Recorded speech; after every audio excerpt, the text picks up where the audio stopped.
ನಮಸ್ಕಾರ. ಮೆಗಾ ಸುದ್ದಿ ವಿಶೇಷ ಚರ್ಚಾ ಕಾರ್ಯಕ್ರಮಕ್ಕೆ ಸ್ವಾಗತ. ನಾನು ಸಂಪತ್ ವಂಡಾರು. ಇವತ್ತಿನ ಮೆಗಾ ಸುದ್ದಿಯಲ್ಲಿ ರಾಜ್ಯದಲ್ಲಿ ಮಕ್ಕಳ ಕಿಡ್ನಾಪ್ ಪ್ರಕರಣದ ವಿಚಾರಕ್ಕೆ ಸಂಬಂಧಿಸಿದಂತೆ ನಾವು ನಿಮಗೆ ಮಾಹಿತಿಯನ್ನು ಕೊಡ್ತಾ ಹೋಗ್ತೀವಿ. ರಾಜ್ಯದಲ್ಲಿ 14,000ಕ್ಕೂ ಅಧಿಕ ಮಕ್ಕಳ ಕಿಡ್ನಾಪ್ ಆಗ್ತಾ ಇದೆ. ಪೋಷಕರು ಮಕ್ಕಳನ್ನು ಕಣ್ಣಿಟ್ಟು ಕಾಪಾಡ್ತಾರೆ. ಆದರೆ ಅಂಥದ್ರಲ್ಲಿ ಕಿಡ್ನಾಪ್ ಹೇಗಾಗುತ್ತೆ? ನಿಜಕ್ಕೂ ಕೂಡ ಆತಂಕಕಾರಿ. ಇದೇ ವಿಚಾರದ ಕುರಿತು ಮಾಹಿತಿಯನ್ನು ಕೊಡ್ತಾ ಹೋಗ್ತೀವಿ. ಮಕ್ಕಳ ಕಿಡ್ನಾಪ್ 14,000ಕ್ಕೂ ಅಧಿಕ.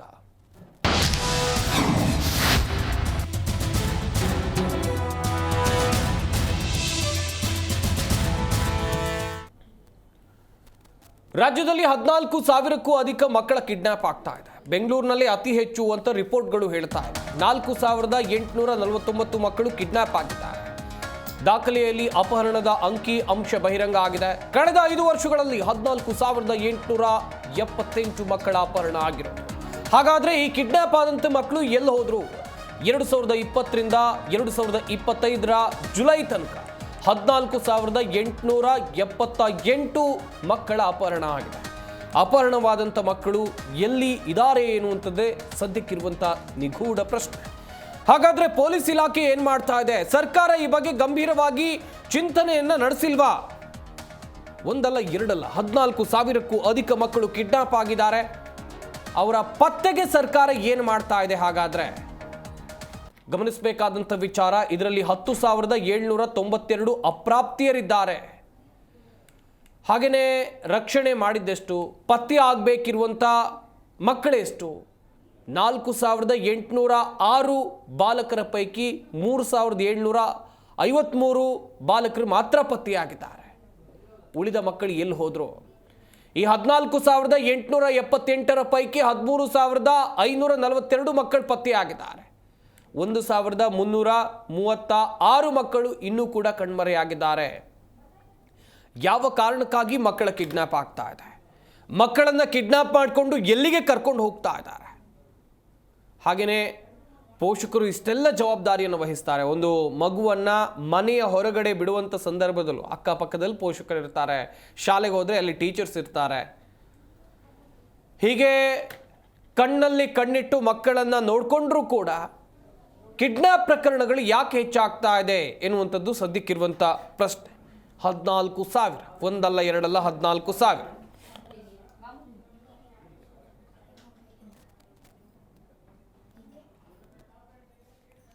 ಎರಡು 2020ರಿಂದ ಇಲ್ಲಿಯ ತನಕ ನೋಡ್ತಾ ಹೋಗೋದಾದ್ರೆ ಎಷ್ಟು ಬಾಲಕರು ಕಿಡ್ನಾಪ್ ಆಗಿದ್ದಾರೆ, ಎಷ್ಟು ಬಾಲಕಿಯರು ಕಿಡ್ನಾಪ್ ಆಗಿದ್ದಾರೆ, ಅಂಕಿ ಅಂಶಗಳ ಸಮೇತ ನಿಮ್ಮ ಮುಂದೆ ನಾವು ಇಡ್ತಾ ಇದ್ದೀವಿ.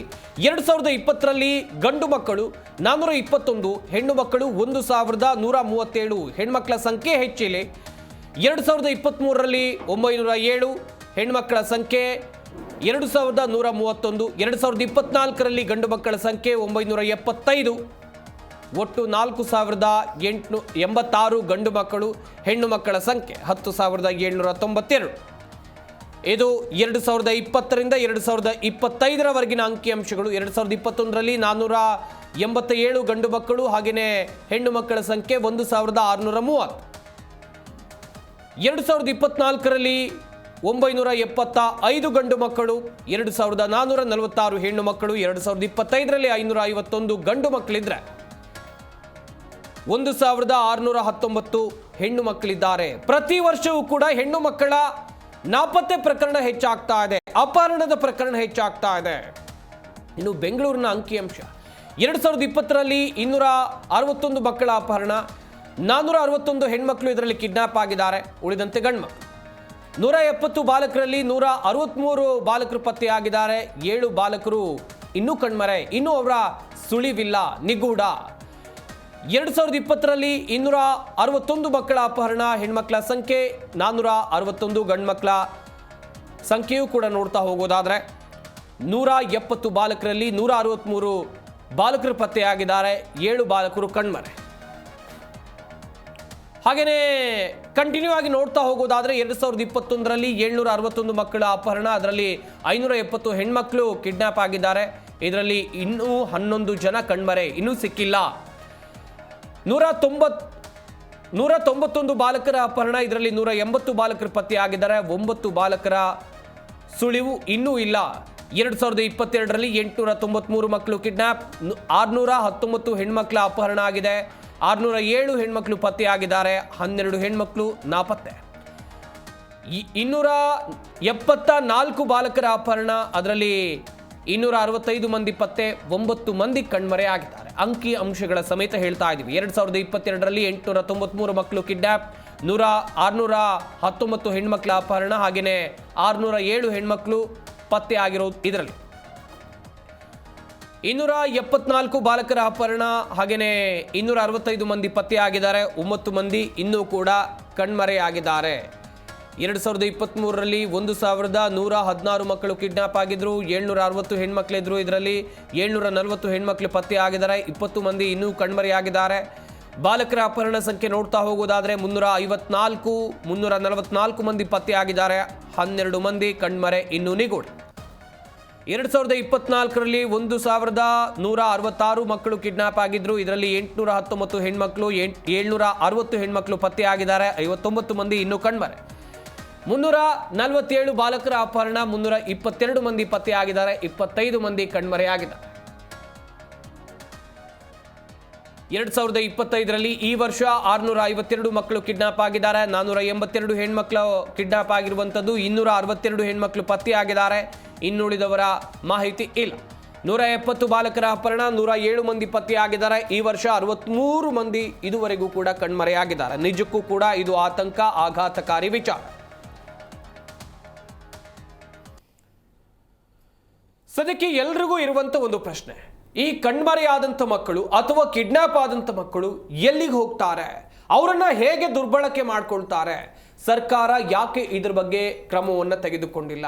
ಪೊಲೀಸ್ ಇಲಾಖೆ ಏನು ಕಣ್ಮುಚ್ಚಿ ಕುಳಿತಿದೆಯಾ? ವರ್ಷಕ್ಕೆ ಇಂಥ ಅಂಕಿ ಸಂಖ್ಯೆಗಳಲ್ಲಿ ಮಕ್ಕಳು ಕಣ್ಮರೆ ಆದರೂ ಕೂಡ ಏನು ಮಾಡ್ತಾ ಇದೆ ಪೊಲೀಸ್ ಇಲಾಖೆ ಎನ್ನುವಂಥ ಪ್ರಶ್ನೆ ಸದ್ಯಕ್ಕಿರುವಂಥದ್ದು.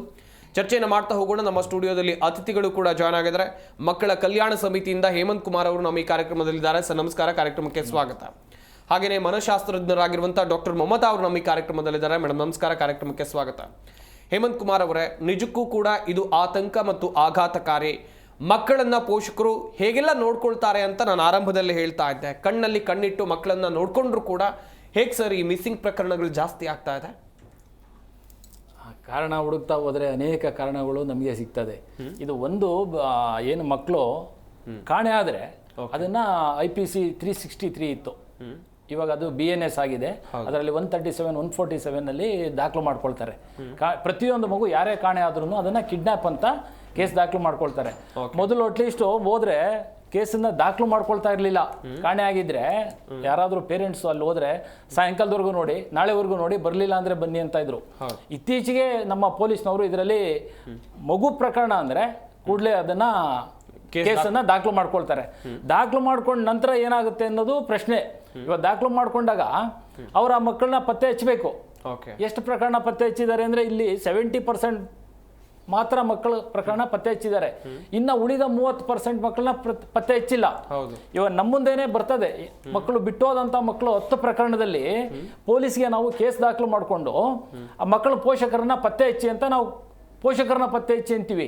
ಆ ಮಕ್ಕಳನ್ನ ಪೋಷಕರಲ್ಲಿ 10 ಪ್ರಕರಣದಲ್ಲಿ ಒಂದೇ ಒಂದು ಪ್ರಕರಣ ಮಾತ್ರ ಅವರು ಪತ್ತೆ ಹಚ್ಚಕ್ಕೆ ಸಾಧ್ಯ. ಮಿಕ್ಕಿದ್ದೆಲ್ಲ ಸಿ ರಿಪೋರ್ಟ್ ಕೊಟ್ಬಿಡ್ತಾರೆ, ಅಂತಿಮ ವರದಿ, ಪೋಷಕರು ಪತ್ತೆ ಆಗಿಲ್ಲ ಅಂತ. ಅದೇ ರೀತಿ ಇದ್ರಲ್ಲೂ ಮಕ್ಕಳ ಪತ್ತೆನೇ ಆಗಿಲ್ಲ. ಮಕ್ಕಳು ಸಿಕ್ಕಿರ್ತಾರೆ, ಪೋಷಕರು ಸಿಕ್ಕಿರಲ್ವಾ ಸರ್? ಹೇಗೆ ನಮ್ಮಿದ್ರಲ್ಲಿ ಮಕ್ಕಳನ್ನ ಬಿಟ್ಟೋಗಿರ್ತಾರೆ, ಚಿಕ್ಕ ಮಕ್ಕಳು. ನಾವು ಪೋಷಕರನ್ನ ಪತ್ತೆ ಹಚ್ಚಿ ಅಂತೀವಿ, ಚಿಕ್ಕ ಮಕ್ಕಳನ್ನ ಬಿಟ್ಟೋಗಿರ್ತಾರೆ. ಇದರಲ್ಲಿ ಸೇಮ್ ಅಷ್ಟೇನೆ, ಇದರಲ್ಲಿ ಮಕ್ಕಳನ್ನ ಇವರು ಪತ್ತೆ ಹಚ್ಚಬೇಕು. ಪೋಷಕರು ಕಂಪ್ಲೇಂಟ್ ಕೊಟ್ಟಿರ್ತಾರೆ, ಮಕ್ಕಳನ್ನ ಪೋಷಕರನ್ನ ಪೊಲೀಸ್ನವರು ಪತ್ತೆ ಹಚ್ಚಬೇಕು. ಇದರಲ್ಲಿ ಪತ್ತೆ ಹಚ್ಚೇ ಇಲ್ಲ, ಏನ್ ರಿಪೋರ್ಟ್ ಕೊಡ್ತಾರೆ ಗೊತ್ತಿಲ್ಲ, ಪ್ರಕರಣ ದಾಖಲಾಗಿರುತ್ತೆ. ಆ ಮಕ್ಕಳು ಎಲ್ಲೋದ್ರು, ಯಾರನ್ನ ಕೇಳಬೇಕು? ಖಂಡಿತ ಈ ತರ ನಾನು ನ್ಯಾಷನಲ್ ಕ್ರೈಮ್ ಈ ರೆಕಾರ್ಡ್ಸ್ದು ಡಾಟಾ ನೋಡ್ತಾ ಇದ್ದೆ. ಕಳೆದ 10 ವರ್ಷದಿಂದ UPA ಗೌರ್ಮೆಂಟ್ಗಿಂತ ಈ ಗೌರ್ಮೆಂಟ್ ಬಂದ ಮೇಲೆ ಜಾಸ್ತಿ ಆಗ್ತಾ ಇದೆ. ಬರೀ ಜಾಸ್ತಿ ಆಗ್ತಾ ಇದೆ, ಈ ಗೌರ್ಮೆಂಟ್ ಸಮಸ್ಯೆ ಅಂತ ನಾನು ಹೇಳ್ತಾ ಇಲ್ಲ. ಆದ್ರೆ ಇದು ಕಮ್ಮಿ ಆಗ್ಬೇಕಿತ್ತು ಪ್ರಕರಣಗಳು. ಕಾನೂನು, ಬಲವಾದ ಕಾನೂನಿದೆ, ದಿನನಿತ್ಯ ನಮ್ಮ ಮಾಧ್ಯಮಗಳಲ್ಲಿ ಬಿತ್ತರ ಆಗ್ತದೆ, ಕಾನೂನಿನ ಬಗ್ಗೆ ಅರಿವು ಮೂಡಿಸ್ತಾ ಇದೀವಿ. ಅಷ್ಟಾದ್ರೂ ಕಮ್ಮಿ ಆಗ್ಬೇಕಿತ್ತು, ಪ್ರಕರಣ ಜಾಸ್ತಿ ಆಗ್ತಾ ಇದೆ. ಯಾಕೆ ಅನ್ನೋದು ಒಂದು ಪ್ರಶ್ನೆ. ಮತ್ತು ಈ ಪ್ರಕರಣ ಒಂದೊಂದು ರಾಜ್ಯದನ್ನು ನಾವು ನೋಡ್ತಾ ಬಂದರೆ ಆಘಾತ ಆಗುತ್ತೆ. ಆದರೆ ಎಲ್ಲಿಗೆ ಹೋಗ್ತಾರೆ, ಏನಾಗ್ತಾರೆ ಅಂತ ನಾನು ಇಂದಿನ ನಿಮ್ಮ ಪ್ಯಾನೆಲ್ ಡಿಸ್ಕಷನಲ್ಲಿ ಹೇಳ್ತಾ ಇದ್ದೆ. ಮಾದಕ ವಸ್ತು ಮತ್ತು ಮಾನವ ಕಳ್ಳ ಸಾಗಣೆ ಅತಿ ದುಡ್ಡಿನ ವ್ಯವಹಾರ ನಡೀತಕ್ಕಂಥದ್ದು, ವಹಿವಾಟು ನಡೀತಕ್ಕಂಥದ್ದು ಅನ್ನೋದು. ಇವತ್ತು ಅದು ನೋಡಿ, ಇಷ್ಟೊಂದು ಮಕ್ಕಳು ಕಾಣೆ ಆಗಿದ್ದಾರೆ ಅಂದರೆ ಎಲ್ಲಿ ಹೋಗ್ತಾರೆ? ಕಾಣೆ ಆಗೋದು 2-3 ಕಾರಣದಿಂದ. ಒಂದು ಕಿಡ್ನಾಪ್ ಯಾಕೆ ಆಗ್ತಾರೆ ಅಂದರೆ, ಒಂದು ಹಣಕಾಸಿಗಾಗಿ ಕಿಡ್ನಾಪ್ ಮಾಡ್ತಾರೆ, ಅದು ಕೆಲವೇ ಪ್ರಕರಣ. ಅದು ಹಣಕ್ಕಾಗಿ. ಒಂದು ಮರ್ಡರ್ ಮಾಡೋದಕ್ಕೆ ಕಿಡ್ನಾಪ್ ಮಾಡ್ತಾರೆ. 2 ಬೇರೆ ಬೇರೆ ಕಾರಣ ಇದೆ ಅದರಲ್ಲಿ. ಕಿಡ್ನಾಪಿಗೂ ಒಂದಕ್ಕೆ ಇದು ಮಾಡಲ್ಲ, ಮತ್ತೆ ಅತ್ಯಾಚಾರ ಮಾಡೋದಕ್ಕೆ ಕಿಡ್ನಾಪ್ ಮಾಡ್ತಾರೆ. ಈ ರೀತಿ ಬೇರೆ ಬೇರೆದಕ್ಕೆ ಕಿಡ್ನಾಪ್ ಮಾಡ್ತಾರೆ. ಒಂದೊಂದು ಪ್ರಕರಣನೂ ಒಂದೊಂದು ರೀತಿಯಾಗಿ ನಾವು ಪರಿಗಣಿಸಬೇಕು. ಆದ್ರೆ ಇಲ್ಲಿ ಕಿಡ್ನಾಪ್ ಆಗಿದೆ, ಸಿಕ್ಲಿಲ್ಲ ಅಂದ್ರೆ ಏನಕ್ಕಾಗಿತ್ತೋ, ಅವ್ರು ಎಲ್ಲೋದ್ರು, ಅದು ಪ್ರಶ್ನೆ. ಇದಕ್ಕೆ ನಮ್ಮ ಯಾರು ಪೊಲೀಸ್ ಇಲಾಖೆ ಉತ್ತರ ಕೊಡಬೇಕು. ನಿಜ. ಪೊಲೀಸ್ ಇಲಾಖೆ. ಸರ್, ಡಾಕ್ಟರ್ ಮಮತಾ ಅವರೇ, ನಿಜಕ್ಕೂ ಈ ಅಂಕಿಅಂಶಗಳನ್ನ ನೋಡ್ತಾ ಇದ್ರೆ ಶಾಕಿಂಗ್, ಆಘಾತ ಆಗತ್ತೆ. ಮಕ್ಕಳ ಜವಾಬ್ದಾರಿ ನಿಜಕ್ಕೂ ಕೂಡ ಪೋಷಕರದ್ದು. ಮನೆಯಲ್ಲಿದ್ದಂಥ ಸಂದರ್ಭದಲ್ಲಿ ಪೋಷಕರದ್ದು, ಮಕ್ಕಳು ಶಾಲೆಗೆ ಹೋಗ್ತಾರೆ ಅಂತ ಹೇಳಿದ್ರೆ ಅಲ್ಲಿ ಶಿಕ್ಷಕರದ್ದು. ಆದರೆ ಇಷ್ಟೆಲ್ಲ ಆಗ್ತಾ ಇದೆ. ಮಕ್ಕಳನ್ನ ಕಣ್ಣಲ್ಲಿ ಕಣ್ಣಿಟ್ಟು ನೋಡಿಕೊಂಡ್ರು ಹೇಗೆ ಈ ಅಪಹರಣ ಪ್ರಕರಣಗಳು ಜಾಸ್ತಿ ಆಗ್ತಾ ಇದೆ, ಕಿಡ್ನಾಪಿಂಗ್ ಜಾಸ್ತಿ ಆಗ್ತಾ ಇದೆ? ಯಾಕೆ? ಇದಕ್ಕೆ ಒಂದು ಕಾರಣ ನಾನು ಹೇಳಕ್ಕೆ ಬಯಸ್ತೀನಿ ಅಂತಂದರೆ, ನಮ್ಮ ವ್ಯವಸ್ಥೆ ಸರಿ ಇಲ್ಲ. ನಾನು ಒಬ್ಬ ಸ್ಟೂಡೆಂಟ್ ಕೌನ್ಸಿಲರ್ ಆಗಿ ನಾನು ಅರ್ಲಿಯರ್ ಡೇಸಲ್ಲಿ ಕೆಲಸ ಮಾಡಿದ್ದೀನಿ. ನಮ್ಮ ವ್ಯವಸ್ಥೆಯಲ್ಲಿ ಆ್ಯಂಟಿ ಸೋಷಿಯಲ್ ಎಲಿಮೆಂಟ್ಸ್ನ ಕಂಡುಹಿಡಿಯೋದು, ಮಕ್ಕಳಿಗೆ ಯಾವುದೇ ರೀತಿ ಟೆಂಪ್ಟೇಷನ್ ಆಗ್ದಂಗೆ ಅವ್ರನ್ನ ನೋಡ್ಕೊಳ್ಳೋವಂಥದ್ದು, ಕಣ್ಣಲ್ಲಿ ಕಣ್ಣಿಟ್ಟು ಇಷ್ಟೆಲ್ಲ CCTV ಇದೆ, ಇಷ್ಟು ಜನ ಮಂದಿ ಪೊಲೀಸರಿದ್ದಾರೆ, ಆದರೂ ಈ ಮಕ್ಕಳಿಗೆ ಇಂಥ ಜನ ಕೈಗೆ ಸಿಗ್ತಾ ಇದ್ದಾರೆ ಅಂದರೆ ಮಕ್ಕಳು ಪೋಷಕರು ಸ್ಕೂಲ್ಗೆ ಹೇಳ್ಬೋದು, ಸ್ಕೂಲು ಪೋಷಕರಿಗೆ ಹೇಳ್ಬೋದು. ಇದ್ರ ಮಧ್ಯೆ ಅವ್ರಿಗೆ ಒಂದು ಬೇರೆ ಜನರ ಸಂಪರ್ಕ ಆಗ್ತಿದೆಯಲ್ಲ, ಅದಕ್ಕೆ ಎಲ್ಲಿದೆ? There is a gap. ಆ ಗ್ಯಾಪ್ ಎಲ್ಲಿ ಬರ್ತಾ ಇದೆ ಅಂತ ತಿಳ್ಕೊಬೇಕು. ಕೆಲವು ಸಲ ನಾನು ನೋಡಿರೋ ಪ್ರಕಾರ ಕೆಲವು ಮಕ್ಕಳು ತಾನಾಗ್ತಾನೆ ಪ್ಲ್ಯಾನ್ ಮಾಡಿ ಓಡೋಗೋ ಪ್ರಕರಣಗಳು ನೋಡಿದ್ದೀನಿ. ನನಗೆ ಯಾವುದೋ ಹೀರೋನೋ ಹೀರೋಯಿನ್ನೋ ಇಷ್ಟ ಅಂತ ಪ್ಲ್ಯಾನ್ ಮಾಡಿಕೊಂಡು ಬೇರೆ ಹಳ್ಳಿಗಳಿಂದ ಬೆಂಗಳೂರಿಗೆ ಬಂದಿರೋ ಮಕ್ಕಳನ್ನೂ ನೋಡಿದ್ದೀನಿ. ಈ ಕೇಸಸ್ ಇದಾವ. ಈ ಅಂಕಿ ಅಂಶಗಳು ಎಷ್ಟು ಶಾಕಿಂಗ್ ಆಗಿದೆ ಅಂದರೆ, ಒಂದು ಪೋಷಕಿಯಾಗಲಿ ಕೂಡ ನನಗೂ ಒಂದು ಗಾಬರಿ ಆಗ್ತಾ ಇರೋವಂಥ ಬೆಳವಣಿಗೆ ಇದು. ಆದರೆ ರಿಮ್ಯಾಂಡ್ ಹೋಮಲ್ಲಿ ಕೆಲವು ದಿವಸ ನಾನು ಕೆಲಸ ಮಾಡಿರೋದ್ರಿಂದ ನನಗೆ ಗೊತ್ತಾಗ್ತಾ ಇದೆ ದಟ್ ಎಷ್ಟೋ NGOs ಇದೆ, ಬಾಸ್ಕೋ ಅಂತ ಸಂಸ್ಥೆಗಳಿದೆ. ಇವರು ರೈಲ್ವೆ ಸ್ಟೇಷನ್ಸ್ ಇರ್ಬೋದು ಅಥವಾ ಬಸ್ ಸ್ಟಾಪ್ಸ್ ಇರ್ಬೋದು, ಇಂಥ ಕಡೆ ಮಕ್ಕಳನ್ನ ಹುಡುಕ್ತಿರ್ತಾರೆ, ಸ್ಕ್ಯಾನ್ ಮಾಡ್ತಿರ್ತಾರೆ. ಎಲ್ಲೋ ಒಂದು ಕಡೆ ಮಕ್ಕಳಲ್ಲಿದ್ದರೆ ಕರ್ಕೊಂಡು ಬಂದು ಅವ್ರನ್ನ ರೆಸ್ಕ್ಯೂ ಮಾಡಿ ಇಂಥ ರಿಮ್ಯಾಂಡ್ ಹೋಮ್ಗಳಲ್ಲೋ ಗೌರ್ಮೆಂಟ್ ಓನ್ಡ್ ಸಿಚುವೇಶನ್ಸಲ್ಲಿ ಇಡೋಂಥ ಎಸ್ಟಾಬ್ಲಿಷ್ಮೆಂಟಲ್ಲಿ ಅವ್ರನ್ನ ಕರ್ಕೊಂಡು ಬಂದು ರೆಸ್ಕ್ಯೂ ಮಾಡೋದಿದೆ. ಆದರೂ ಈ ಮಕ್ಕಳು ಕಳೆದೋಗ್ತಿದ್ದಾರೆ ಅಂತಂತಂದರೆ ಎಲ್ಲೋ ವ್ಯವಸ್ಥೆಯಲ್ಲಿ ಒಂದು ದೊಡ್ಡ ಅಂತರ ಗ್ಯಾಪ್ ಇದೆ. ಅದನ್ನು ಫಿಕ್ಸ್ ಮಾಡಬೇಕು. ಅದರದ್ದು ರೂಟ್ ಕಾಸ್ ಕಂಡುಹಿಡಿಯೋವರೆಗೂ ಇದು ಒಂದು ಆಘಾತಕಾರಿ ಬೆಳವಣಿಗೆ ಅಂತ ಹೇಳ್ತೀನಿ ನಾನು. ಹೇಮಂತ್ ಸರ್, ಮಾನವ ಕಳ್ಳ ಸಾಗಾಣಿಕೆ ವಿಚಾರವಾಗಿ ನೀವು ಆಗಲೇ ಹೇಳ್ತಾ ಇದ್ರಿ, ವಿವಿಧ ಕಾರಣಕ್ಕಾಗಿ ಮಕ್ಕಳ ಕಿಡ್ನಾಪ್ ಆಗುತ್ತೆ. ಅದರಲ್ಲಿ ಮಕ್ಕಳನ್ನ ಕಿಡ್ನಾಪ್ ಮಾಡಿ ಬಾಲಕಾರ್ಮಿಕರಾಗಿ ದುಡಿಯೋಕೆ ಕಳಿಸ್ತಾರೆ. ಇನ್ನೊಂದು ಕಡೆಯಲ್ಲಿ ಅತ್ಯಾಚಾರ ಮಾಡ್ತಾರೆ, ಹಣದಾಸೆಯನ್ನು ತೋರಿಸಿ ವೇಶ್ಯಾವಾಟಿಕೆ ಮಾಡ್ತಾರೆ, ಇನ್ನೊಂದು ಕಡೆಯಲ್ಲಿ ಭಿಕ್ಷಾಟನೆ ಕಳಿಸ್ತಾರೆ. ಹಾಗೇನೆ ಮಕ್ಕಳು ಇತ್ತೀಚೆಗೆ ಸೋಷಿಯಲ್ ಮೀಡಿಯಾ ನೋಡಿಕೊಂಡು ಪ್ರೀತಿ ಪ್ರೇಮದ ಮೋಹಕ್ಕೆ ಬಿದ್ದು ಅವರು ಕೂಡ ಓಡ್ ಹೋಗ್ತಾರೆ. ಇದೆಲ್ಲವೂ ಕೂಡ ಕಾರಣ. ಎಕ್ಸ್ಪ್ಲೈನ್ ಮಾಡ್ತಾ ಹೋಗೋದಾದ್ರೆ ಸರ್, ಇವತ್ತಿನ ನಮ್ಮ ಈ ಮೊಬೈಲ್ ವರ್ಲ್ಡ್ ಅಂತ ಹೇಳ್ಬೋದು. ಮೊಬೈಲ್ ವರ್ಲ್ಡ್ ಆದರೆ ಹಿಂದೆನೂ ಇತ್ತು, ಇದು ಬಂದ ಮೇಲೆ ಜಾಸ್ತಿ ಆಗಿದೆ. ಹಿಂದೆನೂ ಇತ್ತು. ಯಾಕೆ ಇದೆಲ್ಲ ಆಗ್ತಾ ಇದೆ ಅಂದರೆ, ಅವರೇ ಜನಗಳೇ ಮಕ್ಕಳು ಇದನ್ನು ಅತಿಯಾಗಿ ಯೂಸ್ ಮಾಡ್ತಾ ಇದ್ದಾರೆ. ಒಂದು, ಇವ್ರು ಹೇಳಿದಂಗೆ ಸಮಾಜದ ವ್ಯವಸ್ಥೆನೂ ಬದಲಾಗ್ತಾ ಇದೆ, ನಾವು ಎಲ್ಲ ಬದಲಾಗ್ತಾ ಇದ್ದೀವಿ. ಆದರೆ ಅದು ಒಳ್ಳೆ ರೀತಿ ಬದಲಾವಣೆನ ಅನ್ನೋದನ್ನ ಈ ಸಾಮಾಜಿಕ ಸಮಸ್ಯೆಗಳು ನೋಡಿದರೆ ಗೊತ್ತಾಗ್ತದೆ. ಇದು ಖಂಡಿತ ಒಳ್ಳೆ ರೀತಿ ಬದಲಾವಣೆ ಅಲ್ಲ. ನಾವು ಮೆಜೆಸ್ಟಿಕ್ಕಲ್ಲೇನೆ ಇವ್ರು ಹೇಳಿದ್ರು, ಹಿಂದೆ ಚೈಲ್ಡ್ ಲೈನ್ ಅಂತ ಇತ್ತು, ಕೇಂದ್ರ ಸರ್ಕಾರ ಅದನ್ನ ಕ್ಯಾನ್ಸಲ್ ಮಾಡ್ತು. ಚೈಲ್ಡ್ ಲೈನ್ ಅಂದರೆ ಯಾರು ಮನೆ ಬಿಟ್ಟು ಮಕ್ಕಳು ಒಬ್ಬಂಟಿಯಾಗಿ ಹೊರಗಡೆ ಬರ್ತಾರೆ ಅಂತ ಮಕ್ಕಳನ್ನ ರೆಸ್ಕ್ಯೂ ಮಾಡೋದು, ಅಂದರೆ ಅವ್ರನ್ನ ರಕ್ಷಣೆ ಮಾಡಿ ಅವರ ಪೋಷಕರೊಟ್ಟಿಗೆ ತಲುಪಿಸ್ತಕ್ಕಂಥದ್ದು. ಕೇಂದ್ರ ಸರ್ಕಾರ 1.5 ವರ್ಷ ಆಯಿತು ಮಕ್ಕಳ ಸಹಾಯವಾಣಿ ಅಂತ ಇತ್ತು, ಅವರು ಅಲ್ಲಿ ಆಫೀಸ್ ಮಾಡ್ಕೊಂಡು ಇದು ಮಾಡ್ತಾ ಇದ್ರು. ಅದನ್ನು ಇವಾಗ ಕ್ಯಾನ್ಸಲ್ ಮಾಡಿದ್ದಾರೆ. ಅದನ್ನು ನಮ್ಮ ಇಲಾಖೆಗೆ ಮರ್ಜ್ ಮಾಡಿದ್ದಾರೆ. ಇವಾಗ ಕಾಲ್ ಮಾಡಿದ್ರೆ 112ಗೆ ಮಾಡಬೇಕು ಮಕ್ಕಳ ಸಹಾಯವಾಣಿ. ಅದು ಕಾಲು ಎಲ್ಲೋ ರಿಸೀವ್ ಆಗ್ತದೆ, ಆದರೂ 112 ಪೊಲೀಸ್ನವರೇ ಮಾಡೋದು. ಮೊದಲು ಮಕ್ಕಳ ಸಹಾಯಣಿಗೆ ಅಂತಲೇ ಒಂದು ಆಫೀಸ್ ಇತ್ತು, ಹೆಲ್ಪ್ ಲೈನ್ ಇತ್ತು. ಅವರು ಬಸ್ ಸ್ಟ್ಯಾಂಡು, ರೈಲ್ವೆ ಸ್ಟೇಷನ್ನು, ಪ್ರತಿಯೊಂದು ಇದರಲ್ಲೂ ಮಕ್ಕಳು ಒಬ್ಬ ಅನಾಥವಾಗಿ ತಿರುಗ್ತಾ ಇದ್ರೆ, ಒಬ್ಬಂಟಿ ಆಗಿದ್ರೆ ಅವ್ರನ್ನ ರೆಸ್ಕ್ಯೂ ಮಾಡಿ ಆ ಪುನರ್ವಸತಿ ವ್ಯವಸ್ಥೆ ಕಲ್ಪಿಸುವಂಥದ್ದು ಇತ್ತು. ಇವಾಗ ಅದಿಲ್ಲ. ಇವಾಗ ಇನ್ನೂ ಅದು ಜಾಸ್ತಿ ಆಗೋದಕ್ಕೆ ಅದು ಒಂದು ಕಾರಣನೇ ಹೇಳ್ಬೋದು. ಮತ್ತೆ ಇವತ್ತೇನು ಆ ಬಸ್ ಸ್ಟ್ಯಾಂಡಲ್ಲಿ ಅಲ್ಲಿ ರೆಸ್ಕ್ಯೂ ಆಗ್ತಾ ಇಲ್ಲ.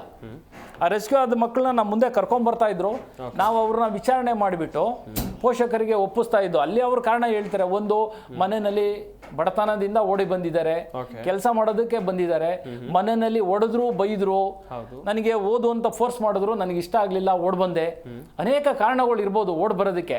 ಆದ್ರೆ ಆ ಓಡ್ ಬಂದಾಗ ಅವ್ರನ್ನ ರಕ್ಷಣೆ ಮಾಡಿ ಪೋಷಕರಿಗೆ ಒಪ್ಸಕ್ಕಂತ ವ್ಯವಸ್ಥೆ ಇತ್ತು. ಅದು ಇತ್ತೀಚೆಗೆ ಕಮ್ಮಿ ಆಗಿದೆ ಅಂದ್ರೆ ನಮ್ಮ ಇಲಾಖೆ ಮಾತ್ರ ಮಾಡ್ತಾ ಇದೆ, ಇವರು ಮಾಡ್ತಾ ಇಲ್ಲ. ಯಾರು ಪೊಲೀಸ್ನವರು ನಾವು ಅಷ್ಟು ಮಾಡಲ್ಲ, ಅವ್ರು ಮಾಡೋದೇ ಇಲ್ಲ. ಅವರಿಗೆ ನಮಗೆ ಲಾ ಅಂಡ್ ಆರ್ಡರ್ ಪ್ರಾಬ್ಲಮ್ ಇದೆ ಅಂತಾರೆ. ಸರ್, ಇಲ್ಲಿ ಮಿಸ್ಸಿಂಗ್ ಕೇಸ್ ಅಥವಾ ಕಿಡ್ನಾಪ್ ಎರಡಕ್ಕೂ ವ್ಯತ್ಯಾಸ ಇದೆ. ಹಾಗಾದ್ರೆ ವ್ಯತ್ಯಾಸ ಇದೆ. ಆದ್ರೆ ಯಾವುದೇ ಮಗು ಕಾಣೆ ಆದ್ರೆ 363 ಅಡಿನಲ್ಲೇ ಮಾಡ್ಕೊಬೇಕು. ಮಕ್ಕಳು ಕಿಡ್ನಾಪ್ ಆಗಿದ್ದಾರೆ ಅಂತಲೇ ದೂರನ್ನ ದಾಖಲು ಮಾಡ್ಕೊಳ್ತಾರೆ. ಇದು IPC ನಲ್ಲಿ. ಇವಾಗ BNS 137 ಅಲ್ಲೂ ಹಾಗೆ ಮಾಡ್ಕೊಬೇಕು. ಆ ಮಗು, ಯಾವುದೇ ಮಗು 18 ವರ್ಷದೊಳಗೆ ಕಾಣೆ ಆಗಿದೆ ಅಂದ್ರೆ ಅದು ಕಿಡ್ನಾಪ್ ಅಂತಲೇ ಕನ್ಸಿಡರ್ ಮಾಡ್ತಾರೆ. ಹಾಗಾಗಿ ಅದನ್ನ ಸೀರಿಯಸ್ ಅಂತ ಕನ್ಸಿಡರ್ ಮಾಡ್ತಾರೆ.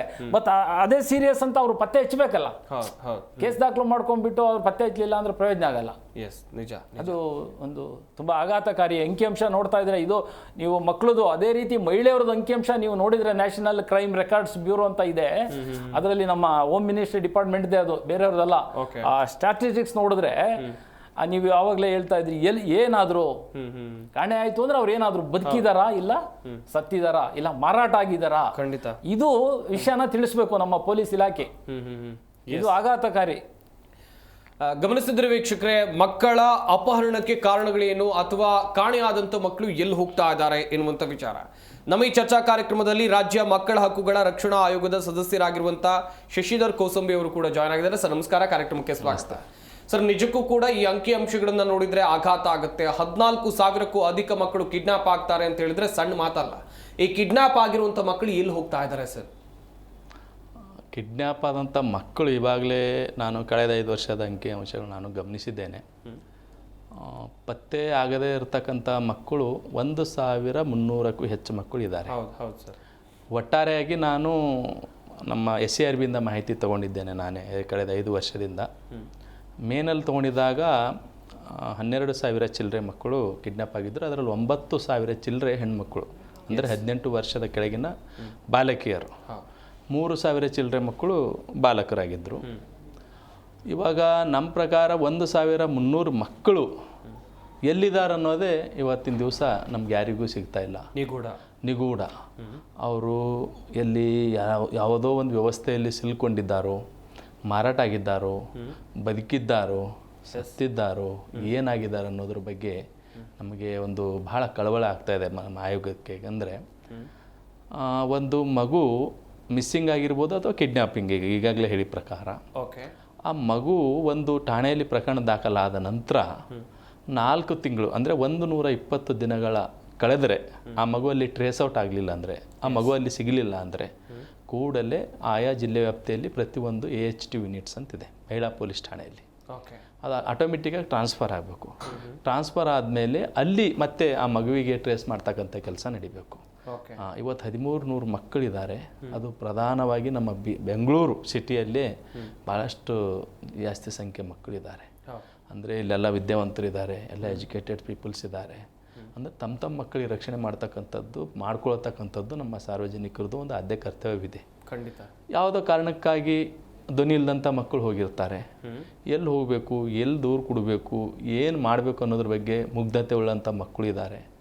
ಫಾರ್ ಎಕ್ಸಾಂಪಲ್ ನಮ್ಮ ಉತ್ತರ ಕರ್ನಾಟಕದಿಂದ ಎಷ್ಟೋ ಜನ ಗುಳೆ ಬಂದಂಥ ಕೆಲಸ ಮಾಡ್ತಕ್ಕಂಥ ಕೂಲಿ ಕಾರ್ಮಿಕರು ಮಕ್ಕಳಿದ್ದಾರೆ. ಅವರು ಒಂದು ಹೊಟ್ಟೆಪಾಡಿಗಾಗಿ ಬಂದಂಥವ್ರು. ಅಂಥವ್ರ ಮಕ್ಕಳು ಸಹಿತ ಒಂದು ಬಡವರ ಆ ಬಡತನವನ್ನೇ ಬಂಡವಾಳ ಮಾಡಿಕೊಂಡು ಎಷ್ಟೋ ಒಂದು ಇಲ್ಲಿ ಏನಾಗ್ತಾ ಇದೆ ಅಂದರೆ ಎಲ್ಲೋ ಒಂದು ಕಡೆ ಇಲ್ಲೊಂದು ತಂಡನೇ ಇರ್ಬೋದೇನೋ, ಒಂದು ವ್ಯವಸ್ಥಿತ ಜಾಲನೇ ಇರ್ಬೋದೇನೋ ಅಂತಕ್ಕಂಥ ಶಂಕೆ ಆಯೋಗಕ್ಕೂ ಇದೆ. ಯಾಕಂದರೆ ಇಷ್ಟೊಂದು ದೊಡ್ಡ ಸಂಖ್ಯೆಯಲ್ಲಿ ನಮ್ಮ ಕರ್ನಾಟಕದ ಪೊಲೀಸರು ಇಡೀ ದೇಶದಲ್ಲಿಯೇ ಒಳ್ಳೆ ಒಂದು ಹೆಸರಾಂತ ಪೊಲೀಸರು. ಮನಸ್ಸು ಮಾಡಿದರೆ ಅಂಥ ರೌಡಿಯನ್ನು, ಎಂಥ ವ್ಯಕ್ತಿಯನ್ನು, ಎಂಥ ಅಂಡರ್ವರ್ಲ್ಡ್ ಅವನನ್ನು ಸಹಿತ ಅವರು ಕಟ್ಟಿ ಹಾಕಲಿಕ್ಕೆ, ಬಂಧಿಸಲಿಕ್ಕೆ ಅವ್ರು ಭಾಳಷ್ಟು ನಿಪುಣರು. ಆದರೆ ಈ ಮಕ್ಕಳಿಗೆ ಯಾಕೆ ಒಂದು ತತ್ಸಾರ ಮನೋಭಾವ ನಡೀತಾ ಇದೆ? ಆಯೋಗಕ್ಕೆ ಭಾಳ ಬೇಸರ ಆಗ್ತಾ ಇದೆ.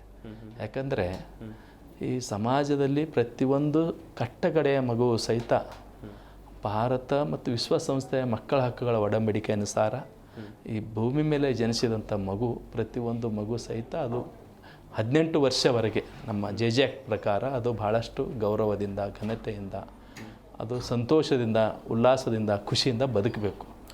ಅದು ಎಲ್ಲ ಒಂದು ಜೈವಿಕ ಪಾಲಕರ ಒಂದು ಕರ್ತವ್ಯದ ಜೊತೆಗೆ ಅವರಿಗೆ ಯಾವುದೋ ಕಾರಣಕ್ಕೆ ಅದು ಆಗಲಿಲ್ಲ ಅಂದರೆ ಪ್ರತಿಯೊಂದು ಸರ್ಕಾರದ ನೌಕರರು, ಅಂದರೆ ಅವರು ಕೆಳಮಟ್ಟದಿಂದ ತಳಮಟ್ಟದಿಂದ ಹಿಡಿದು ಉಚ್ಚ ಸ್ಥಾನದಲ್ಲಿರ್ತಕ್ಕಂಥ ಪ್ರತಿಯೊಬ್ಬ ಸರ್ಕಾರಿ ನೌಕರರು ಸಹಿತ ಕಾನೂನಿನ ಪೋಷಕ. ಹೀಗಾಗಿ ಪ್ರತಿಯೊಂದು ಇಲಾಖೆಗಳು, ಪ್ರತಿಯೊಂದು ಆಯಾ ವ್ಯವಸ್ಥೆಯಲ್ಲಿ, ಆಯಾ ಸಂದರ್ಭಕ್ಕನುಸಾರವೇ, ಆಯಾ ಪರಿಸರದಲ್ಲಿ ಪ್ರತಿಯೊಬ್ಬ ಅಧಿಕಾರಿಗಳು ಸಹಿತ ಆ ಮಕ್ಕಳಿಗೆ ನೋಡ್ತಕ್ಕಂಥದ್ದು, ಮಕ್ಕಳ ಬಗ್ಗೆ ನಿಗ್ರಹ ಮಾಡ್ತಕ್ಕಂಥದ್ದು, ಮಕ್ಕಳ ಬಗ್ಗೆ ಮೇಲುಸ್ತರಿ ಮಾಡ್ತಕ್ಕಂಥ ಕೆಲಸ ಮಾಡಬೇಕಾಗಿದೆ. ಈ ಗ್ರಾಮೀಣ ಭಾಗದಲ್ಲಿ ನಾವು ಹೋದರೆ ಪ್ರತಿಯೊಂದು ಗ್ರಾಮದಲ್ಲಿ ಮಕ್ಕಳ ವಿಲೇಜ್ VCPC ಕಮಿಟಿ ಅಂತಿದೆ, ಗ್ರಾಮ ಮಟ್ಟದ ಮಕ್ಕಳ ರಕ್ಷಣಾ ಸಮಿತಿ. ಗ್ರಾಮ ಪಂಚಾಯತಲ್ಲಿ ಹೋದರೆ ಮಹಿಳಾ ಮತ್ತು ಮಕ್ಕಳ ರಕ್ಷಣಾ ಕಾವಲು ಸಮಿತಿ ಅಂತಿದೆ. ಅಂದರೆ ಆ ಗ್ರಾಮ ಪಂಚಾಯತ್ನಲ್ಲಿ ಪ್ರತಿ 18 ವರ್ಷದ ಪ್ರತಿಯೊಂದು ಮಗುವಿನ ಮಾಹಿತಿ ಇರಬೇಕಲ್ಲಿ. ಯಾವ ಮಗು ಶಾಲೆಗೆ ಹೋಗ್ತಾ ಇದೆಯೋ ಇಲ್ಲವೋ, ಅಥವಾ ಬಾಲಕಾರ್ಮಿಕತೆಯಲ್ಲಿ ತೊಡಗಿದೆವು, ಅಥವಾ ಬಾಲ್ಯಕ್ಕೊಳಗಾಗಿದ್ದೆವು, ಅಥವಾ ಎಲ್ಲಾದರೂ ಅಪಹರಣಕ್ಕೊಳಗಾಗಿದ್ದೆವು, ಅಥವಾ ಎಲ್ಲಾದರೂ ಏನಾಯಿತು ಮಗುವಿಗೆ, ಆ ಮಗು ಸಶಕ್ತವಾಗಿದೆಯಲ್ಲೋ, ಆರೋಗ್ಯ ಪೌಷ್ಟಿಕಾಂಶದಿಂದ ಉಳ್ಳಂಥ ಮಗು ಆಗಿದೆಯೋ, ಅಥವಾ ಅಪೌಷ್ಟಿಕತೆಯಿಂದ ಬಳಲ್ತಾ ಇದೆಯೋ, ಅದು ಶಿಕ್ಷಣದಲ್ಲಿ ಇದೆಯೋ ಇಲ್ವೋ ಅನ್ನೋದ್ರ ಬಗ್ಗೆ ಪ್ರತಿಯೊಂದು ಇರಬೇಕು. ಅವಾಗಿದ್ದಾಗ ಮಾತ್ರ ಈ ಥರದ ಒಂದು ಕ್ರಮೇಣವಾದಂಥ ಸಂಖ್ಯೆಗಳು ಕಡಿಮೆ ಮಾಡಲಿಕ್ಕೆ ಸಾಧ್ಯ ಇದೆ. Yes sir. ಗಮನಿಸ್ತಾ ಇರ್ಬೋದು ವೀಕ್ಷಕರೇ, ಮಕ್ಕಳ ಕಿಡ್ನ್ಯಾಪ್ ಅಥವಾ ಮಕ್ಕಳು ನಾಪತ್ತೆಯಾದಂಥ ಪ್ರಕರಣ, ಈ ಪ್ರಕರಣಗಳನ್ನು ಭೇದಿಸುವಂಥ ನಿಟ್ಟಿನಲ್ಲಿ ಪೊಲೀಸರು ಕೂಡ ಕಟ್ಟುನಿಟ್ಟಾದಂಥ ಕ್ರಮಗಳನ್ನು ಕೈಗೊಳ್ತಾರೆ. ಕೆಲವೊಂದಿಷ್ಟು ಸಂದರ್ಭದಲ್ಲಿ ಇಂಥ ಕಿಡ್ನ್ಯಾಪಿಂಗ್ ಪ್ರಕರಣಗಳ ಹಿಂದೆ ದೊಡ್ಡ ಜಾಲವೇ ಇದ್ದಂಥ ಸಂದರ್ಭದಲ್ಲಿ ಏನು ಮಾಡೋದು ಎನ್ನುವಂಥ ಪ್ರಶ್ನೆ ಸರ್ವೇ ಸಾಮಾನ್ಯವಾಗಿ ಹುಟ್ಟುಕೊಳ್ಳುತ್ತೆ. ವೀಕ್ಷಕರೇ, ನಮ್ಮ ರಾಜ್ಯದಲ್ಲಿ ಕಿಡ್ನಾಪ್ ಆಗಿರುವಂಥ ಮಕ್ಕಳ ವಿಚಾರವಾಗಿ ನಾವು ನಿಮಗೆ ಮಾಹಿತಿಯನ್ನು ಕೊಡ್ತಾ ಇದ್ವಿ. ಎಷ್ಟು ಪ್ರಮಾಣದಲ್ಲಿ ಮಕ್ಕಳ ಕಿಡ್ನಾಪ್ ಆಗಿದೆ, ಅದರಲ್ಲಿ ಎಷ್ಟು ಜನ ಪತ್ತೆ ಆಗಿದ್ದಾರೆ, ಹಾಗೆಯೇ ಈ ಕಿಡ್ನಾಪ್ ಆದಂಥ ಅಂಕಿಅಂಶಗಳನ್ನು ನೋಡ್ತಾ ಹೋದಂಥ ಸಂದರ್ಭದಲ್ಲಿ ಇದರಲ್ಲಿ ಹೆಣ್ಣು ಮಕ್ಕಳೇ ಹೆಚ್ಚು ಎನ್ನುವಂಥ ವಿಚಾರ. ಡಾಕ್ಟರ್ ಮಮತಾ ಅವರನ್ನು ಮಾತನಾಡಿಸ್ತಾ ಹೋಗೋಣ. ಮೇಡಮ್, ಮಕ್ಕಳ ಮನಸ್ಥಿತಿಯನ್ನು ಟಾರ್ಗೆಟ್ ಮಾಡ್ತಾ ಇದ್ದಾರಾ ಈ ಹಂತಕರ ಜಾಲ ಅಥವಾ ಈ ಕಿಡ್ನಾಪಿಂಗ್ ಜಾಲ? ಯಾಕಂತ ಹೇಳಿದ್ರೆ ಮಕ್ಕಳಿಗೆ ಆಮಿಷವನ್ನು ತೋರಿಸ್ತಾರೆ. ಚಿಕ್ಕ ಪುಟ್ಟ ಮಕ್ಕಳಿಗೆ ಆಮಿಷವನ್ನು ತೋರಿಸಿದಂಥ ಸಂದರ್ಭದಲ್ಲಿ ಈಸಿಯಾಗಿ ಅವರ ಮನವೊಲಿಕೆ ಮಾಡ್ಬೋದು ಎನ್ನುವಂಥ ರೀಸನ್ಗಳು ಏನು ಹೇಳ್ತೀರಾ ಮೇಡಮ್? ಖಂಡಿತ. ಯಾಕಂದರೆ ನೀವು ಯಾವುದ್ರೊಳಗೆ ನೋಡಿ, ಮಕ್ಕಳು ಆರ್ ದ ವೀಕರ್ ಪೀಪಲ್ ಈ ಸಮಾಜದಲ್ಲಿ. ಅವರಿಗೆ ವೋಟಿಂಗ್ ರೈಟ್ಸ್ ಇಲ್ಲ, ಅವರಿಗೆ ಯಾವುದೇ ರೀತಿ ತಾನನ್ನ ರಕ್ಷಣೆ ಮಾಡ್ಕೊಳ್ಳೋದು ಗೊತ್ತಿರಲ್ಲ. ಇಲ್ಲಿ ಯಾವಾಗ ಅವರು ಇಂಥ ಹಂತಕರು, ಈ ವ್ಯವಸ್ಥಿತ ಜಾಲದಲ್ಲಿರೋರು ಪ್ರೊಫೆಷ್ನಲ್ಸ್ ಇರ್ತಾರೆ. ಯಾವುದೇ ಮಗುನ ಒಂದು ಚೂಸ್ ಮಾಡೋಕ್ಕಿಂತ ಮುಂಚೆ ಅವರು ಬಹಳಷ್ಟು ಬ್ಯಾಕ್ಗ್ರೌಂಡ್ ಇನ್ಫಾರ್ಮೇಷನ್ ನೋಡಿರ್ತಾರೆ. ಈ ಮಗುನ ಯಾರು ಪಿಕ್ ಮಾಡ್ತಾರೆ, ಈ ಮಗು ಯಾವ ಕಡೆಯಿಂದ ಬಂದಿದೆ, how easy it is to catch this child ಅಂತ ಅವ್ರಿಗೆ ಗೊತ್ತಿರುತ್ತೆ. ಅದೇನೊಂದು ಅದರೊಳಗೊಂದು ಗ್ಯಾಪ್ ಇದೆಯಲ್ಲ, ಅದನ್ನು ಯೂಸ್ ಮಾಡಿಕೊಂಡು ಆ ಮಗುನ ಎತ್ಕೊಂಡು ಹೋಗೋದಿದೆ. ಯಾಕಂದರೆ ಯಾರು ಕೇಳಿರೋರು ಇಲ್ದಿರೋರು ವಲಸೆ ಈ ಥರ ಪ್ರಾಬ್ಲಮ್ಸ್ ಇರಬೇಕಾದ್ರೆ ಲಿಟ್ರಸಿ ಲೆವೆಲ್ ಇವೆಲ್ಲ ನೋಡಿಕೊಂಡು ಅವರು ಯಾವುದಕ್ಕೆ ಯೂಸ್ ಆಗ್ತಾರೆ ಅಂತ ಅವ್ರು ಪ್ಲ್ಯಾನ್ ಮಾಡಿರ್ತಾರೆ. ನಾವು ಮಾಡಿಲ್ಲದೆ ಇರ್ಬೋದು, ಬಟ್ ಅವರಿಗೆ ಕಂಪ್ಲೀಟ್ ಪ್ಲ್ಯಾನಿಂಗ್ ಇದೆ ಒಂದು ಮಗುನ ಸೆಳೆಯೋಕ್ಕಿಂತ ಮುಂಚೆ ಈ ಜಾಲದಲ್ಲಿ. ಓಕೆ, ಯಾವುದೇ ಒಂದು ಪ್ಲ್ಯಾನ್ ಇಲ್ದಂಗೆ, ಒಂದು ಪ್ರೊಟೆಕ್ಟಿವ್ ಇಲ್ದಂಗೆ ಅವ್ರು ಖಂಡಿತ ಮಾಡಲ್ಲ. ಇದೇನು ಅಂತ ಒಂದು ಯಾವಾಗಲೂ ಒಂದು ಎಕ್ಸ್ಟ್ರಾ ಸ್ಟೆಪ್ ತೊಗೋಬೇಕು ನಾವು. ಎಜುಕೇಷನ್ ಇನ್ಸ್ಟಿಟ್ಯೂಷನ್ ಆಗಲಿ, ಪೇರೆಂಟ್ಸ್ ಆಗಲಿ, ಹೆದರಿಕೆ ಆಗ್ತದೆ. ಬಟ್ ಆದರೆ ಹೆದರ್ಕೊಂಡು ಕೂತ್ಕೊಳ್ಳೋದಕ್ಕಿಂತ ಹೆಚ್ಚಾಗಿ ನಿಮ್ಮ ಕರೇಜಿಗೆ ಆ ಮಕ್ಕಳಿಗೆ ಒಂದು ರಕ್ಷಣಾ ವ್ಯವಸ್ಥೆನೋ, ಒಂದು ಕರಾಟೆನೋ, ಒಂದು ಕುಂಫುನೋ, ಈ ರೀತಿ ತಾನು ಪ್ರೊಟೆಕ್ಟ್ ಮಾಡ್ಕೊಳ್ಳೋ ಮೆಕ್ಯಾನಿಸಮ್ ಹೇಳ್ಕೊಡ್ಲಿಲ್ಲ ಅಂದರೆ ಇಂಥದಕ್ಕೆ ಮಕ್ಕಳು ಸಿಕ್ಕಾಗ್ತಾರೆ. ಸ್ಕೂಲ್ ಲೆವೆಲಲ್ಲೂ ಕೂಡ ಸಾಕಷ್ಟು ಅವೇರ್ನೆಸ್ ಪ್ರೋಗ್ರಾಮ್ಸ್ ಕಂಡಕ್ಟ್ ಮಾಡಬೇಕು. ಯಾರಾದರೂ ಸ್ಟ್ರೇಂಜರ್ಸ್ ಬಂದು ನಿಮ್ಮನ್ನು ಲ್ಯೂರ್ ಮಾರೋಕ್ಕೆ ಪ್ರಯತ್ನ ಪಡ್ತಿದ್ದಾರೆ, ನಿಮ್ಮನ್ನು ಆಮಿಷ ಕೊಡೋಕ್ಕೆ ಪ್ರಯತ್ನ ಪಡ್ತಿದ್ದಾರೆ ಅಂದರೆ ಹೋಗೋಂಗಿಲ್ಲ. ಇವ್ರಿಗೆ ಎಂಥವ್ರು ಇರ್ಬೋದು, ಒಂದು ಚಾಕ್ಲೇಟ್ ಸಾಕು ಒಂದು ಮಗುಗೆ, ಅಥವಾ ಒಂದು ಗೊಂಬೆ ಸಾಕು ಒಂದು ಮಗುಗೆ ಮುಂದೆ ಹೋಗೋಕ್ಕೆ, because based on their background, socio economic condition. So ಇಂಥದಕ್ಕೆಲ್ಲ ನೀವು ಬಲಿಯಾಗಬಾರ್ದು. ಮುಂದೇನಾಗುತ್ತೆ ಅನ್ನೋದು ಮಕ್ಕಳಿಗೆ ಮೊದಲೇ ತಿಳಿಸುವಂಥ ಅಗತ್ಯ ತುಂಬ ಇದೆ ಅಂತ ನಾನು ಹೇಳ್ತಾ ಇದ್ದೀನಿ. Yes ma'am, yes. Hemant Kumar sir, ಇದರ ಹಿಂದೆ ದೊಡ್ಡ ಜಾಲವೇ ಇದೆ, ದೊಡ್ಡ ದಂಧೆಯೇ ನಡೀತಾ ಇದೆ ಎನ್ನುವಂಥ ವಿಚಾರ. ಯಾವ ರೀತಿಯಾದಂಥ ಜಾಲ ಸರ್, ಹೇಗೆ ಇದು ಕಾರ್ಯನಿರ್ವಹಿಸುತ್ತೆ? ಜಾಲದ ಬಗ್ಗೆ ಅಷ್ಟು ನನಗೆ ಮಾಹಿತಿ ಗೊತ್ತಿಲ್ಲ. ಆದರೆ ಇಲ್ಲಿ ಹೆಣ್ಣು ಮಕ್ಕಳ ಸಂಖ್ಯೆ ಗಂಡು ಮಕ್ಕಳಿಗಿಂತ 3 ಪಟ್ಟು ಜಾಸ್ತಿ ಇದೆ. 3 ಪಟ್ಟು ಜಾಸ್ತಿ ಇದೆ. ಪತ್ತೆ ಆಗೋದ್ರಲ್ಲೂ 3 ಪಟ್ಟು ಜಾಸ್ತಿ ಇದೆ. ಒಂದು, ಆ ಮಕ್ಕಳು ಹೆಣ್ಣು ಮಕ್ಕಳು 2 ರೀತಿ ಇದಾಗ್ತಾರೆ. ಒಂದು ಎಲೋಪ್ ಆಗ್ತಾರೆ, ಪ್ರೀತಿ ಪ್ರೇಮದ ಹೆಸರಲ್ಲಿ ಅವ್ರನ್ನ ಕರ್ಕೊಂಡು ಹೋಗ್ತಾರೆ, ಅದು ಕಿಡ್ನಾಪ್ ಅಂತ ಇದಾಗ್ತದೆ. ಯಾಕಂದ್ರೆ ಪೇರೆಂಟ್ಸು ನನ್ನ ಮಗಳ ಕಾಣೆ ಆಗಿದ್ದಾರೆ ಅಂತ ಹೋದಾಗ ಕಂಪ್ಲೇಂಟ್ ಕೊಡ್ತಾರೆ, ಕಿಡ್ನಾಪ್ ಅಂತ ಆಗುತ್ತೆ. ಅವ್ರು ಎಲ್ಲೋದ್ರು ಅಂತ ಗೊತ್ತಾಗಲ್ಲ. ಇನ್ನೊಂದು ಕಳ್ಳ ಸಾಗಾಣೆ, ಅವ್ರನ್ನ ಯಾರು ಏನು ಮಾಡ್ತಾ ಇದ್ದಾರೆ ಗೊತ್ತಾಗ್ತಾ ಇಲ್ಲ. ಅವರು ಹೊರದೇಶಕ್ಕೆ ಸಾಗಾಟ ಮಾಡಿದಾರಾ, ಇಲ್ಲಿ ಯಾವುದಾದ್ರೂ ದಂಧೆಗೆ ಅವ್ರನ್ನ ಬಳಸ್ಕೊಂಡಿದಾರಾ, ಅದು ಪತ್ತೆ ಆಗ್ತಾ ಇಲ್ಲ. ಇದು ಯಾವ ಜಾಲ, ಯಾರು ಭೇದಿಸ್ಬೇಕು? ಇದು ನಮ್ಮ ಪೊಲೀಸ್ನವರು ಭೇದಿಸ್ಬೇಕು. ಇದು ಪತ್ತೆ ಆಗದ ಪ್ರಕರಣಗಳು ಇವೆಲ್ಲ. ಓಕೆ, ಇದು ದೊಡ್ಡ ಜಾಲ ಇದೆಯಾ? ಮತ್ತೆ ಭಿಕ್ಷಾಟನೆಗೆ ಚಿಕ್ಕ ಮಕ್ಕಳನ್ನ ಉಪಯೋಗಿಸ್ಕೊಳ್ತಾರೆ, ನಾವು ನೋಡಿದೀವಿ. ಅದು ಒಂದು ಜಾಲ ಇದೆ, ಬೇರೆ ಬೇರೆ ಕರ್ಕೊಂಡು ಹೋಗಿ ಅವ್ರನ್ನ ಭಿಕ್ಷಾಟನೆಗೆ ಬಳಸ್ಕೊಳ್ತಾರೆ. ಈ ರೀತಿ ಎಲ್ಲ ಬೇರೆ ಬೇರೆ ವ್ಯವಸ್ಥೆನಲ್ಲಿ ವ್ಯವಸ್ಥೆಗಳಿದೆ. ಇವು ಅಕ್ರಮವಾಗಿ ಕಾನೂನು ಬಾಹಿರವಾಗಿ ಮಕ್ಕಳನ್ನ ಉಪಯೋಗಿಸ್ಕೊಳ್ತಕ್ಕಂಥದ್ದು. ಇದು ಜಾಲ ಯಾರು, ಇದ್ರ ಹಿಂದಿರೋ ಶಕ್ತಿ ಏನು, ಇದನ್ನ ಕಂಡುಹಿಡಿಬೇಕಾದ್ದು ಜವಾಬ್ದಾರಿ ನಮ್ಮ ಪೊಲೀಸ್ನವ್ರದ್ದು. ಅದನ್ನ ಭೇದಿಸಿ ಆ ಮಕ್ಕಳು ಎಲ್ಲಿದ್ದಾರೆ ಪತ್ತೆ ಹಚ್ಚಿ ಪೋಷಕರಿಗೆ ಒಪ್ಪಿಸ್ಬೇಕು. ಅದು ಆಗ್ತಾ ಇಲ್ಲ. ಆಘಾತ ಆಗ್ತದೆ. ಆ ಮಕ್ಕಳು ಕಾಣೆ ಆಗಿಲ್ಲ ಅಂದ್ರೆ ಪೇರೆಂಟ್ಸ್ ಏನಾಯ್ತು, ಅವ್ರು ಬದುಕಿದ್ರೆ ಪತ್ತೆ ಆಗ್ಲೇಬೇಕು. ಖಂಡಿತ. ಇಲ್ಲ ಎಲ್ಲೋಗಿದ್ದಾರೆ. ಮತ್ತೆ ಇನ್ನೊಂದು ನಾನು ಹೇಳೋದಕ್ಕೆ ಇಷ್ಟಪಡ್ತೇನೆ, ಮಕ್ಕಳ ಪಾಲನಾ ಸಂಸ್ಥೆನಲ್ಲಿ ಇದ್ರೆ ಅದು ಗೊತ್ತಾಗ್ತದೆ. ನಮ್ಮ ಕಮಿಟಿ ಮುಂದೆ ಪ್ರೊಡ್ಯೂಸ್ ಮಾಡ್ತಾರೆ. ಹಿಂದೆ ಮಿಸ್ಸಿಂಗ್ ಚೈಲ್ಡ್ ಬ್ಯೂರೋ ಅಂತ ಒಂದಿದೆ. ಕಾಣೆಯಾದ ಮಕ್ಕಳದಲ್ಲಿ ಎಲ್ಲ ಅಲ್ಲಿ ದಾಖಲೆ ಇದ್ದು ಅದನ್ನ ಪತ್ತೆ ಹಚ್ಚ ಪ್ರಯತ್ನ ನಡೀತಾ ಇತ್ತು. ಇವಾಗ ಅದು ಇಲ್ಲ, ನಮ್ಮ ಇವರೇ ಮಾಡ್ತಾ ಇದ್ರು, ಅದು ಮಾಡ್ತಾ ಇಲ್ಲ. ಅದು ಒಂದು. ಇನ್ನೊಂದು, ಇವಾಗ ಪತ್ತೆ ಹಚ್ಚಬೇಕಾದವರು ನಮ್ಮ ಪೊಲೀಸ್ನವರು, ಅವರು ಮಕ್ಕಳ ಬಗ್ಗೆ ಜಾಸ್ತಿ ಅವರು ಇದು ಮಾಡಕ್ ಹೋಗಲ್ಲ. ಯಾಕೆಂದ್ರೆ ಅವಾಗಲೇ ಇವರು ಹೇಳ್ತಾ ಇದ್ರು ಮಕ್ಕಳಲ್ಲಿ ವೋಟಿಂಗು ಇದಿಲ್ಲ. ನಮ್ಮ ರಾಜಕೀಯದವರು ಅದ್ರ ಬಗ್ಗೆ ಧ್ವನಿ ಎತ್ತಲ್ಲ. ಯಾಕೆಂದ್ರೆ ಅವರಿಂದ ರಾಜಕೀಯ ಮಾಡೋಕ್ಕಾಗಲ್ಲ ಮಕ್ಕಳಿಂದ. ಹಾಗಾಗಿ ಮಕ್ಕಳ ಬಗ್ಗೆ ಯಾರೂ ಗಮನ ಹರಿಸಲ್ಲ ಜಾಸ್ತಿ, ಅದಕ್ಕೆ ಕಾಳಜಿ ವಹಿಸಲ್ಲ. ಇದು ಲಾಸ್ಟ್ ಇಂಟ್ರೆಸ್ಟ್ ಅವರಿಗೆ, ಯಾರು ಆಡಳಿತ ಮಾಡ್ತಕ್ಕಂಥವ್ರಿಗೆ ಲಾಸ್ಟ್ ಇಂಟ್ರೆಸ್ಟ್. ಅದು ಆಗಬಾರ್ದು. ಮಕ್ಕಳು ತುಂಬಾ ಇಂಪಾರ್ಟೆಂಟು. ಇವರು ಜನಸಂಖ್ಯೆನಲ್ಲಿ 40% ಮಕ್ಕಳೇ ಇದ್ದಾರೆ. ಖಂಡಿತ. ಹಾಗಾಗಿ ಅವ್ರನ್ನ ನಾವು ಓಟು, ಜಾತಿ, ಧರ್ಮ ಇದನ್ನ ನೋಡಕ್ಕಾಗಲ್ಲ ಅಂತೇಳಿ ಕಡೆಗಣಿಸಬಾರ್ದು ಮಕ್ಕಳನ್ನ. ಆದ್ರೆ ಸಮಸ್ಯೆ ದೊಡ್ಡವ್ರಿಗಿರೋವಷ್ಟೇ ಸಮಸ್ಯೆ ಮಕ್ಕಳಿಗೂ ಇದೆ. ದಿನನಿತ್ಯ ಮಕ್ಕಳ ಹಕ್ಕುಗಳ ಉಲ್ಲಂಘನೆ ಆಗ್ತಾ ಇದೆ. ಸಾರು ಜಿಲ್ಲೆಯಾದ್ಯಂತ ನೋಡ್ತಾ ಇದ್ದಾರೆ, ಅಂಕಿಅಂಶ ನಾವು ನೋಡ್ತಾ ಇದ್ದೀವಿ. ಪ್ರಕರಣಗಳು ನೋಡಿದ್ರೆ ದೊಡ್ಡವ್ರಕ್ಕಿಂತ ಮಕ್ಕಳೇ ಜಾಸ್ತಿ ಸಂಕಷ್ಟ ಅನುಭವಿಸ್ತಾ ಇದ್ದಾರೆ. ಅವ್ರಿಗೆ ವಾಯ್ಸ್ ಇಲ್ಲ ಹೇಳ್ಕೊಳ್ಳೋದಕ್ಕೆ. ಮತ್ತೆ ಅವ್ರ ಮೇಲೆ ಏನೇ ದೌರ್ಜನ್ಯ ಮಾಡಿದ್ರು ಪ್ರಕರಣ ಮುಚ್ಚಾಕ್ಬೋದು ಅನ್ನೋದು ಒಂದು ಜನಗಳಿಗೆ ಗೊತ್ತಾಗ್ತಾ ಇದೆ. ಶಶಿಧರ್ ಸರ್, ಇಂದಿನ ಮಕ್ಕಳೇ ನಾಳೆಯ ಪ್ರಜೆಗಳು ಅಂತ ಹೇಳ್ತಾರೆ. ಆದ್ರೆ ಮಕ್ಕಳಿಗೂ ಕೂಡ ಒಂದಷ್ಟು ಹಕ್ಕುಗಳಿವೆ. ಖಂಡಿತವಾಗ್ಲೂ ಪ್ರತಿಯೊಂದು ಹಂತದಲ್ಲೂ ಪ್ರತಿಯೊಂದು ಕ್ಷೇತ್ರದಲ್ಲೂ ಈ ಮಕ್ಕಳ ಹಕ್ಕುಗಳು ಉಲ್ಲಂಘನೆ ಆಗ್ತಾ ಇದೆ. ಒಪ್ತೀರಾ ಸರ್ ಈ ವಿಚಾರವನ್ನ? ಇಂದಿನ ಮಕ್ಕಳು ಇಂದಿನ ಪ್ರಜೆಗಳು, ಹೌದು, ನಾಡಿನ ಪ್ರಜೆಗಳಲ್ಲ.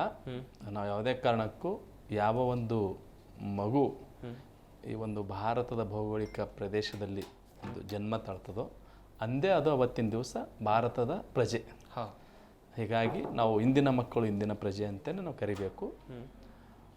ಮಕ್ಕಳ ಹಕ್ಕುಗಳ ವಿಶ್ವಸಂಸ್ಥೆ ಒಡಂಬಡಿಕೆ 1989ರಲ್ಲಿ ಜಾರಿಗೆ ಬಂತು. ನಮ್ಮ ದೇಶ 1992ರಲ್ಲಿ ಸಹಿ ಮಾಡ್ತು. ಸಹಿ ಏನಂತ ಮಾಡ್ತು ಅಂದರೆ, ನಮ್ಮ ಭಾರತದ ಪ್ರತಿಯೊಂದು ಮಗುವಿಗೆ ಮತ್ತು ಪ್ರತಿಯೊಂದು ಮಗುವಿನ ಹಕ್ಕುಗಳು ನಾವು ರಕ್ಷಣೆ ಮಾಡ್ತೀವಿ. ಆ ರಕ್ಷಣೆಯ ವಿಷಯವಾಗಿ ಭಾಳಷ್ಟು ಇವತ್ತಿನ ದಿವಸ ಕಾನೂನು ಕಾಯ್ದೆಗಳು ಬಂದಿವೆ. ಬಾಲನ್ಯಾಯ ಕಾಯ್ದೆ 2016 ಸೇರಿ ಅಂತ ಒಟ್ಟು 9 ಕಾಯ್ದೆಗಳಿದೆ. ಆ ವಿಶೇಷವಾದಂಥ ಕಾಯ್ದೆಗಳು ಇವತ್ತು ಪೋಕ್ಸೋ ಕಾಯ್ದೆ ಇದೆ, ಅದು ಸಹಿತ ನಮ್ಮ ಮಕ್ಕಳ ಹಕ್ಕುಗಳ ಒಡಂಬಡಿಕೆ ಅನುಸಾರನೇ ಬಂದಂಥದ್ದು. ಇವತ್ತು 9 ಒಟ್ಟು ಮಕ್ಕಳ ರಕ್ಷಣೆಗಿರ್ತಕ್ಕಂಥ ಈ ಒಂದು ಕಾನೂನು ಕಾಯ್ದೆಗಳು ಸರಿಯಾದ ರೀತಿಯಲ್ಲಿ ಪ್ರತಿಯೊಂದು ಇಲಾಖೆಗಳು ಒಂದು ಕನ್ವರ್ಜೆನ್ಷನ್ ಆಗಿ ಸಭೆ ಮಾಡಬೇಕಾಗಿದೆ. ಎಲ್ಲರೂ ಸೇರಿಕೊಂಡು ಸಭೆ ಮಾಡಬೇಕಾಗಿದೆ. ಈಗ ಕಾಣೆಯಾದ ಮಕ್ಕಳ ಸಮನ್ವಯ ಸಮಿತಿ ಅಂತೇಳಿ ಇತ್ತೀಚೆಗೆ ಸರ್ಕಾರ ಮಾಡಿದೆ. ಪ್ರತಿಯೊಂದು ಜಿಲ್ಲೆಗಳಲ್ಲಿ SP ಅವರ ಅಧ್ಯಕ್ಷತೆಯಲ್ಲಿ ಕೆಲವೊಂದು ಅಧಿಕಾರಿಗಳ ಸದಸ್ಯರ ಒಂದು ಸಮ್ಮುಖದಲ್ಲಿ ಎಲ್ಲ ಕಡೆ ಕಾಣೆಯಾದ ಮಕ್ಕಳ ಸಮನ್ವಯ ಸಮಿತಿ ಪ್ರತಿ ತಿಂಗಳು ನಡಿಬೇಕು. ಅಲ್ಲಿ ನಡೆದಂಥ ಟೈಮಲ್ಲಿ ಆ ಸಭೆಯಲ್ಲಿ ಮಕ್ಕಳು ಎಲ್ಲೆಲ್ಲಿ ಕಾಣೆಯಾಗಿದ್ದಾರೆ, ಯಾವ ಠಾಣೆಯಿಂದ ಎಷ್ಟಾಗಿದ್ದಾರೆ, ಆ ಮಕ್ಕಳು ಟ್ರೇಸ್ ಔಟ್ ಆದ್ರೆ ಇಲ್ಲ ಅನ್ನೋದ್ರ ಬಗ್ಗೆ ಚಿಂತನೆಗಳು ನಡೆಯುತ್ತೆ. ಮತ್ತು ಅದೇ ರೀತಿಯಾಗಿ ಈಗಾಗಲೇ ನಮ್ಮ ಮಕ್ಕಳ ನಿರ್ದೇಶನದ ಆಲಯದಲ್ಲಿ ಒಂದು ಮಿಸ್ಸಿಂಗ್ ಬ್ಯೂರೋ ಅಂತಿತ್ತು, ಅದು ಇವಾಗ ಇಲ್ಲ. ಹೀಗಾಗಿ ಸರ್ಕಾರ ಆ ಒಂದು ದಿಶೆಯಲ್ಲಿ ಮತ್ತೆ ಮಕ್ಕಳ ಮಿಸ್ಸಿಂಗ್ ಬ್ಯೂರೋ ಅಂತಕ್ಕಂಥದ್ದು ಮತ್ತೆ ಪುನರಾರಂಭ ಮಾಡೋದು ಇವಾಗ ಔಚಿತ್ಯಪೂರ್ಣವಾಗಿದೆ. ಯಾಕಂದರೆ ಪ್ರತಿಯೊಂದು ಹಂತದಲ್ಲಿ ನಾವು ಆಯಾ ಸ್ಥಳಗಳಲ್ಲಿ ಮಕ್ಕಳು ಎಲ್ಲಿ ಹೋಗ್ತಾ ಇದ್ದಾರೆ ಅನ್ನೋದ್ರ ಬಗ್ಗೆ ಪ್ರತಿಯೊಬ್ಬರು ನಾವು ಕಣ್ಣಾಗಿಡಬೇಕಾಗಿದೆ. ಖಂಡಿತ ಸರ್. ಪೊಲೀಸ್ ಇಲಾಖೆದಂತೂ ಪ್ರಮುಖ ಪಾತ್ರ ಇದೆ. ಅದ್ರ ಜೊತೆಗೆ ಬೇರೆ ಇಲಾಖೆಗಳು ಸಹಿತ ಗಮನ ಹರಿಸ್ತಕ್ಕಂಥದ್ದು ಬಹಳಷ್ಟು ತುರ್ತು ಅಗತ್ಯತೆ ಇದೆ.